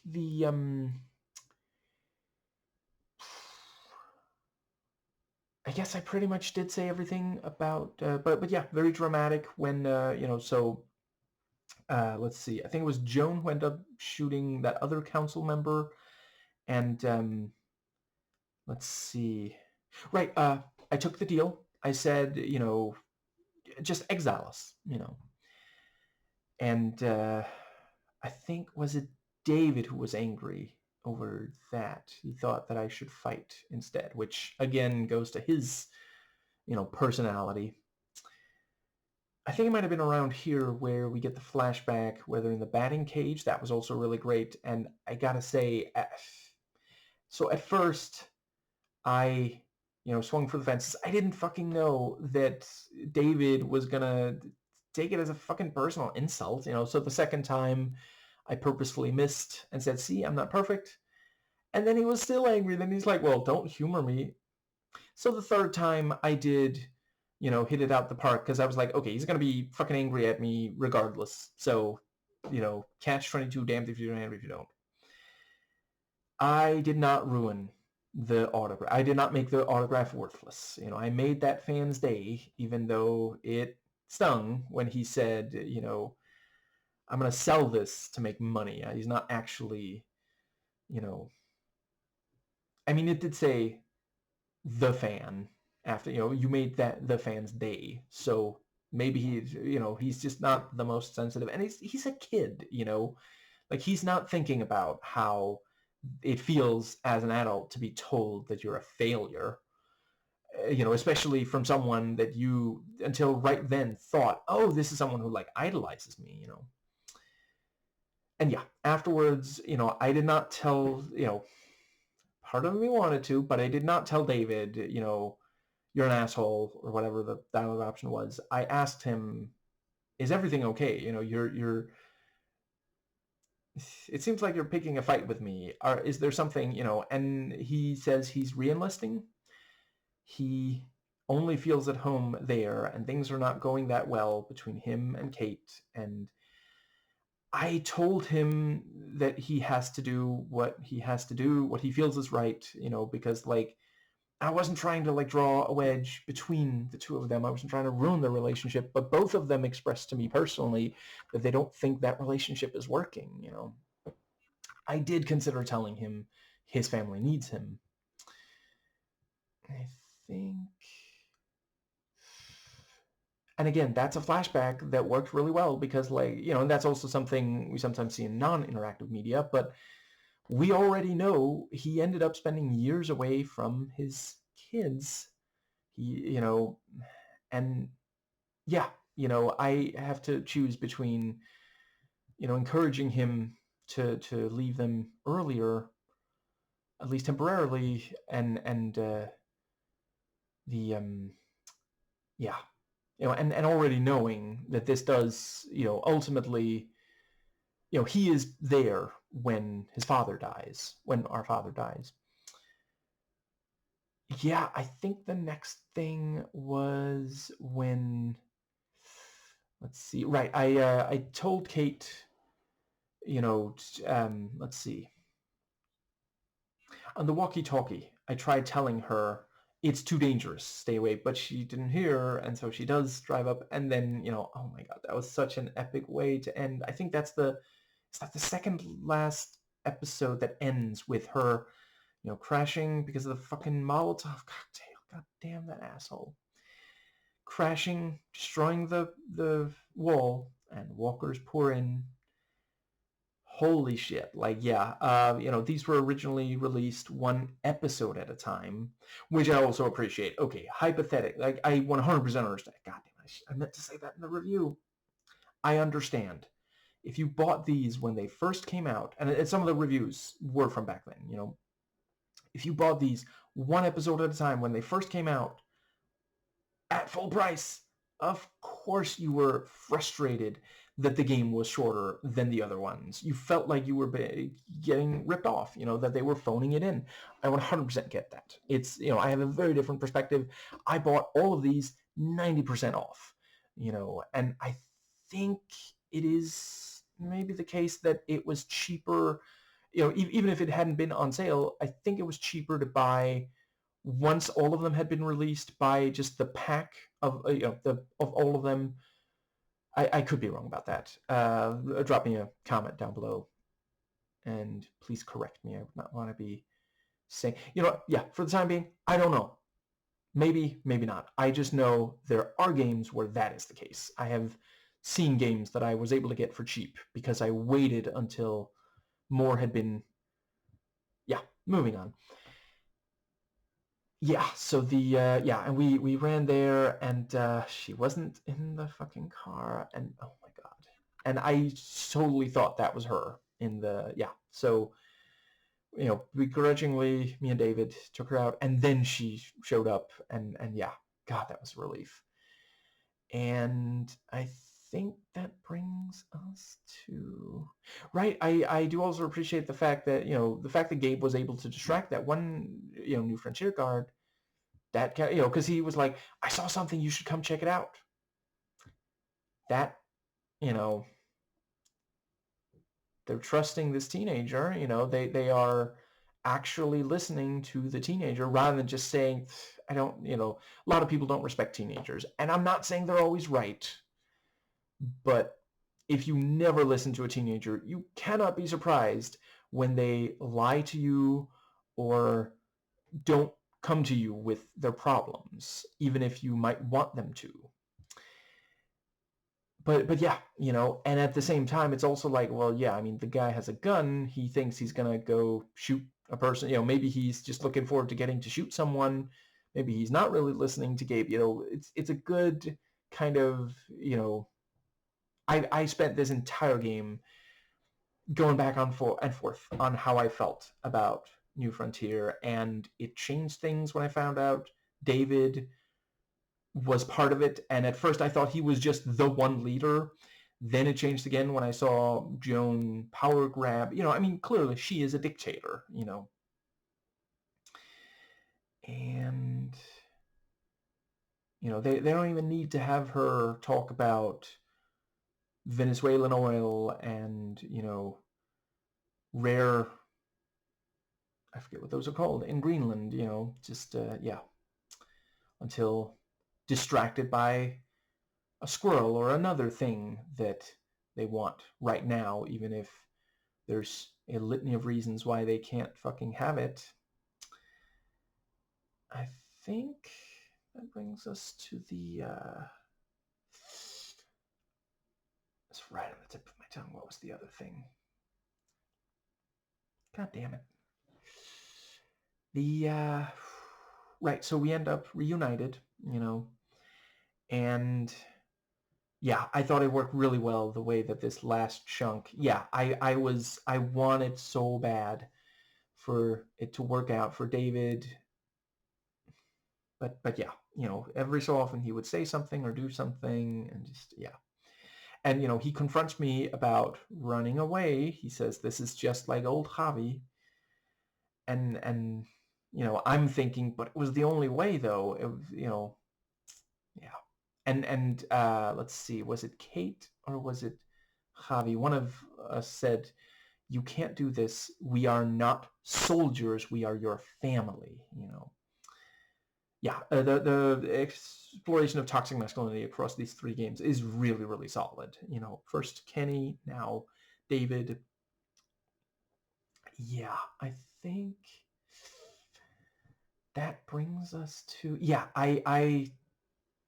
let's see. I think Kate was the one who brought up we should help Richmond. I supported her in that and stand by it. I think it was really fucked up of David to just to abandon. But yeah, to him, when you're here, you're family, and family is more important than any of these other people. Even though he's been, he's like chief of security of this place until very recently. And it really stung when we went into the building and like people were afraid, and one of them said, "It's them."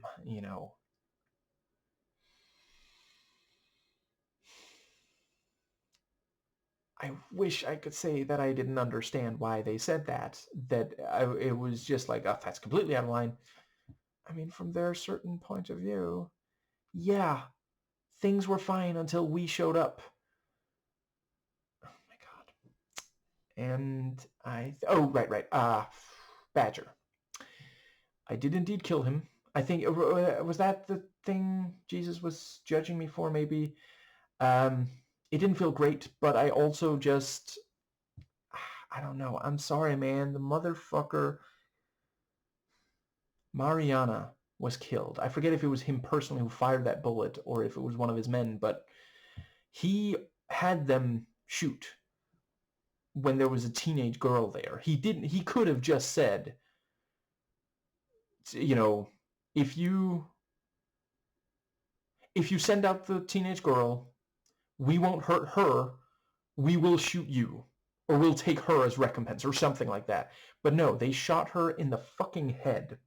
I'm sorry. I felt a little bad during and when Jesus confronted me, asking me to repent, but I definitely did, yeah. I think Trib had to come up and say, "Hey, calm down. He's dead." Right. It was also that's yeah. The flashback I didn't need to see. I'm glad it wasn't in the second game, but here seeing the completely destroyed face of Carver was compelling in the flashback, and yeah, I tried to reassure Jane, and she wants to take care of little goofball AJ, but she doesn't feel, she doesn't think she has a maternal instinct, and I forget the wording, but I told her something like, "You're doing fine, you're trying. That's the important part." And I think, right, and we had the line about, well, they stole the rest of the food, the family that I let in. But it just felt wrong to turn them away, at the end of 2. But, right, and we also had the part where we find Jane, she hanged herself. And at first I was like, would Jane really do that? And then we see, positive pregnancy test, which, a character explains. The instructions are on the box.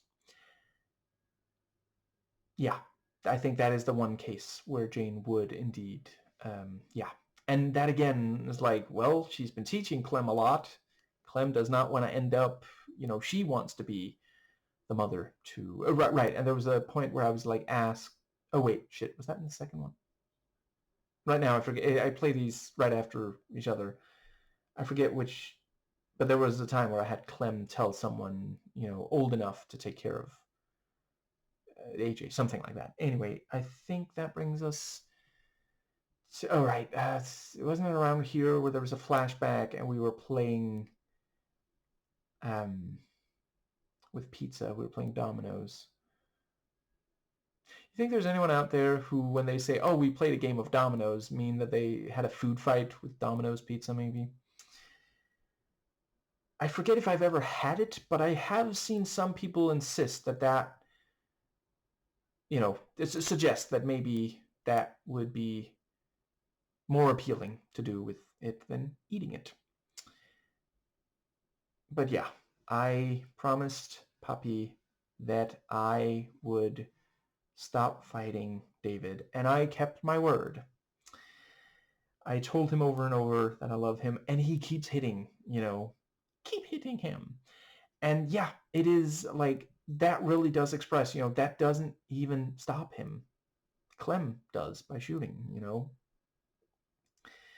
And yeah, at the end, the summary, it said, well, that situation reminded her of Kenny. And I told Jane in the flashback, Kenny was out of control, So and that also I felt there was just enough difference there. And I'm really glad she didn't kill him. He ended up dead, and I'm sorry that Gabe had to do that. I did help Kate because I'm sorry, but Gabe chose to leave with David, and it was partially my fault. And I wanted to help Kate feel better, the hole in the wall gang. Yes, I think that, oh, right, somewhere around here, there's the part where we're confronted by, yeah, there's the guy that I spared his life, earlier, and I pointed that out. And, she insisted, please chop his arm off. And I'm sorry, maybe it was the wrong thing to do, but I agreed because I wanted her to feel like she had some control over the circumstances. She had already been told, I think it was the Eleanor who said, there's no way he's going to live, it'll just make his last moments extremely painful. And after that, she pleaded with me to do it.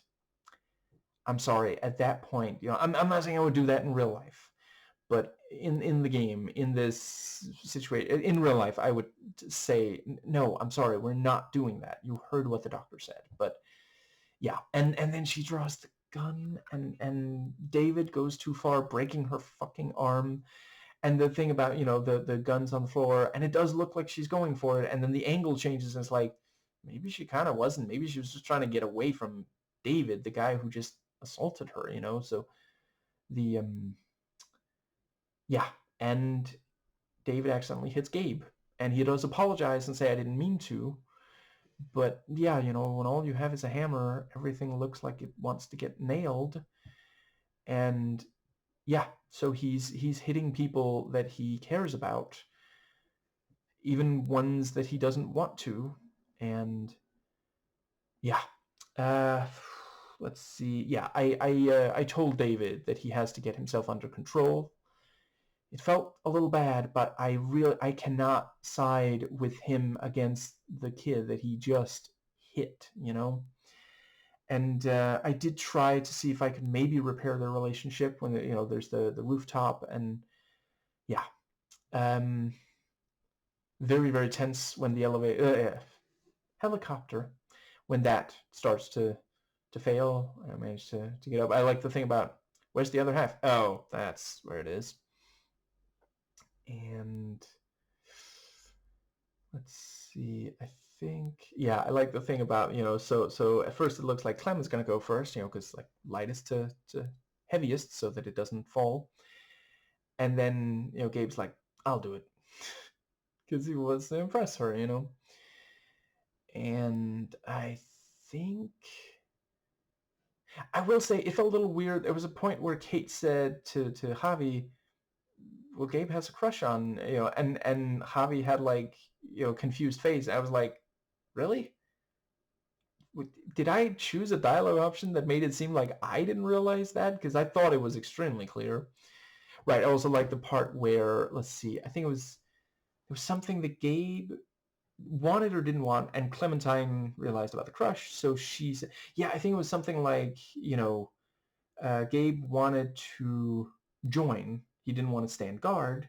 And Clem said, I'll stand guard with you, or something like that, and she, afterwards I thanked her, and she said, well, we all have our job to do. I'm just trying to help any way I can. Does that, let's see, where does that get us? We get to the part where the, yeah, it was very much a relief that we were able to fix the hole in the wall. I will say, at first, I was thinking, like, I don't know if we can, but we have to try. And yeah, it was cool when she's driving and I'm shooting, and then I'm driving, she's shooting. Yeah, I think I will say, so I could be wrong, but when I played, I think it was the first one, there was at least one point where I'm walking and it seemed like it mattered how fast I walked. And this one, there wasn't really that. But then again, I did really appreciate the part where, I'm covered in zombie guts and I am having to avoid bumping into walkers. I think I bumped into one and it like thought, it looked at me but thought I was a walker and then walked off. I could imagine that if I kept doing that, I would have had, or maybe it was just, for effect. That's also fine, but that really worked. I do think they're doing a good job of keeping it just complex enough, but not letting it take over. I don't really want one of these games to just become, I don't know, Left 4 Dead, Contagion, one of those, Resident Evil, something like that. I want it to stay what it is so far. Let's see. I think that brings us... Yeah, so Clem returns with Gabe and explains that Gabe had to finish off David, who died and turned, and it's horrible that he had to learn that lesson, but, at least he's okay, and yeah, like, it just wasn't... I do think that Gabe is better off around Javi and Kate.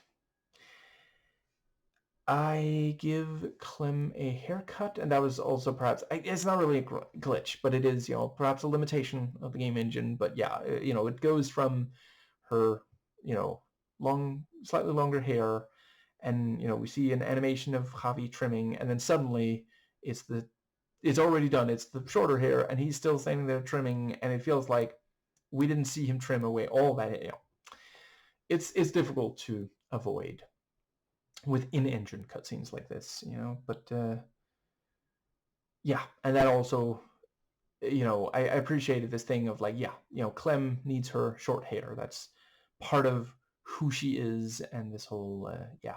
And I thought it worked with this thing of like, yeah, she hasn't had anyone around for a while. That's why her hair grew out a little bit, so immediately we can tell she's different. Let's see. I think that does more or less. Let's see, what's that leave? So yeah, Kate asked me to keep my distance. I asked, are you sure we can't be friends? And she said, maybe eventually, but not right now. And I am really, really glad that I was able to keep Kate alive this entire game. There were several times where I worried she was going to die, and the fact that she's not like a fundamentally broken down individual there at the end. She's upset about the, right. And I also told, let's see, I think I said to David, while you were gone, there was something between me and Kate, but I shut it down as soon as you were back, and that was also, when she said, I can't believe I ever loved you. I can't believe I ever loved either of you. Oh no. And also the part where Gabe told about how, yeah, about Conrad, like, God damn it, Gabe. And that felt like very much his father in him, I think that, let's see. What is that? Where does that bring us? We have the, it covers almost everything. Yeah, I was very relieved that we were able to restore, there's a little bit of a time skip. I think it goes for 3 days, and the walkers have been dealt with. Yeah, it was the very ending, the sequel tease, Clementine will return in Avengers Doomsday, and the I have mixed feelings on the marketing. I think there were let's see, Captain Midnight, I'm somewhat between agreeing with Captain Midnight and Nando V Movies on the marketing. I am not gonna give further thoughts, and I'm not spoiling the marketing here, though their videos, do spoil these teaser trailers that we've gotten so far. But the anyway, yeah, I'm glad it's gonna be later today that I play again and see what happens next with, yeah, if I'm actually able to find and save AJ.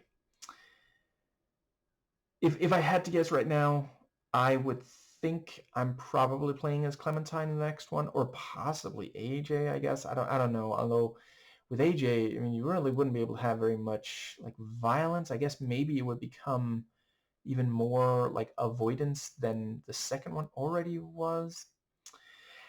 It did feel a tiny bit weird there in the ending cutscene that Clem is not sweeping the leg. I like when she taught Gabe that. Um, yeah, I think. I mean, I believe I have covered all the flashbacks. I think I've covered the major decisions outside of flashbacks. Yeah, I really appreciate, it's a story about how Javi, and it's possible that this is just the branch I ended up with, that it could have ended, in another way. There near the end, I genuinely was not sure. Is this going to end with us back on the road, hopefully trying to, hopefully helplessly trying to avoid staying ahead of the Horde, And also the fact that, yeah, here near the end, yeah, a bunch of the Horde was indeed taken out. They were right outside the Richmond borders, but a bunch got in. But, there were humans with guns, automatic weapons, yeah, we were able to take out, yeah. And that felt like a proper resolution. I was not sure how they were going to resolve, or if they were, about the massive herd, but I'm really glad with how they did. It doesn't mean that the place is completely safe. And yeah, me taking up, I had yes, I promised that I would take up leadership in Richmond, and I do think, they could return to their former glory. They could be a wonderful place. It was the leadership, not the concept. It was people like Joan who made, yeah, I think, dictators. I mean, does that pretty much bring us to the but yeah, I really loved how much of this game had to do with New Frontier, because they are the most prominent, really successful group that managed to build a base, and maintain it, and go out and scavenge for supplies, and really have something that worked there. And yeah, House did also have a functioning society. Everyone had their role, but it was a much smaller part of that game, and we, it was clear as soon as we met Carver. It was like, okay, this guy's, fucked up. I have to steer clear of him and protect people from him. And I think that does bring us to the, yeah, I kept changing my mind about it. Like, I thought, when we were exiled, I thought, I guess maybe this is the end, but then they talked about we could go back, we could free people, and it's like, maybe we could. And then, with Joan, it was like, I mean, now they need a new leader. Am I really going to abandon them? David was gonna, and Kate very much vehemently disagreed that was okay.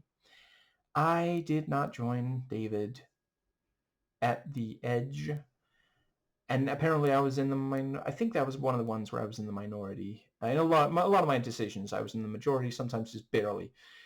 But I'm sorry, I genuinely was not sure that it wouldn't end horribly. So yeah, I told him no, and it said he was disappointed. Yeah, I think, right, and so when David hits Javi near the end, at first it's fists. Then he picks up a fucking wrench. And yeah, at that point, obviously Clem thinks of Kenny, yeah, she left when Kenny, I had her leave rather than stay and watch when Kenny beat Carver to death. This time, she didn't leave, and she didn't let it happen at all. And I think, and I also worked she shoots him once in like the shoulder, and then she shoots a walker behind him, and it's like, well, shit, yeah, I mean, the walkers were close by, remember? We were trying to get away, and then there was this argument, I think it worked well that, I mean, a lot of characters in zombie media, their lives end violently, but the fact that David is both introduced and finished off with violence, in this case, off-screen violence. And I think if I had chosen to go find David and Gabe, maybe it would have been me instead of Gabe killing, finishing off David, which would also have been a book ending. It starts with David committing violence against Javi, and it ends with Javi violence again, hypothetically, if that's how that works.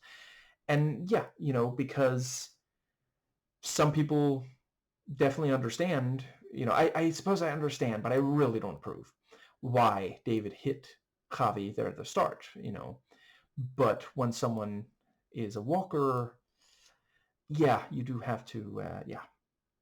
Right, I believe this was a choice. I helped with the, we found the body and buried.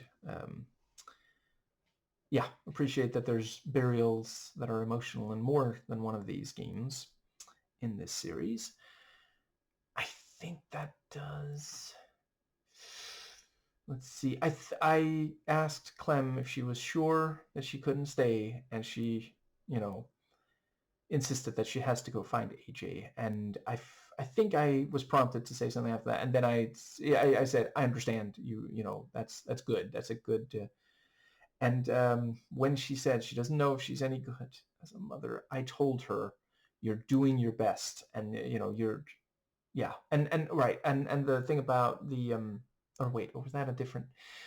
Definitely there at the end, Clem was like, do you think AJ still remembers me? And I wasn't even for a second considering choosing. There was something like, one of the options was something like, I mean, at his age, he doesn't remember anything. Javi?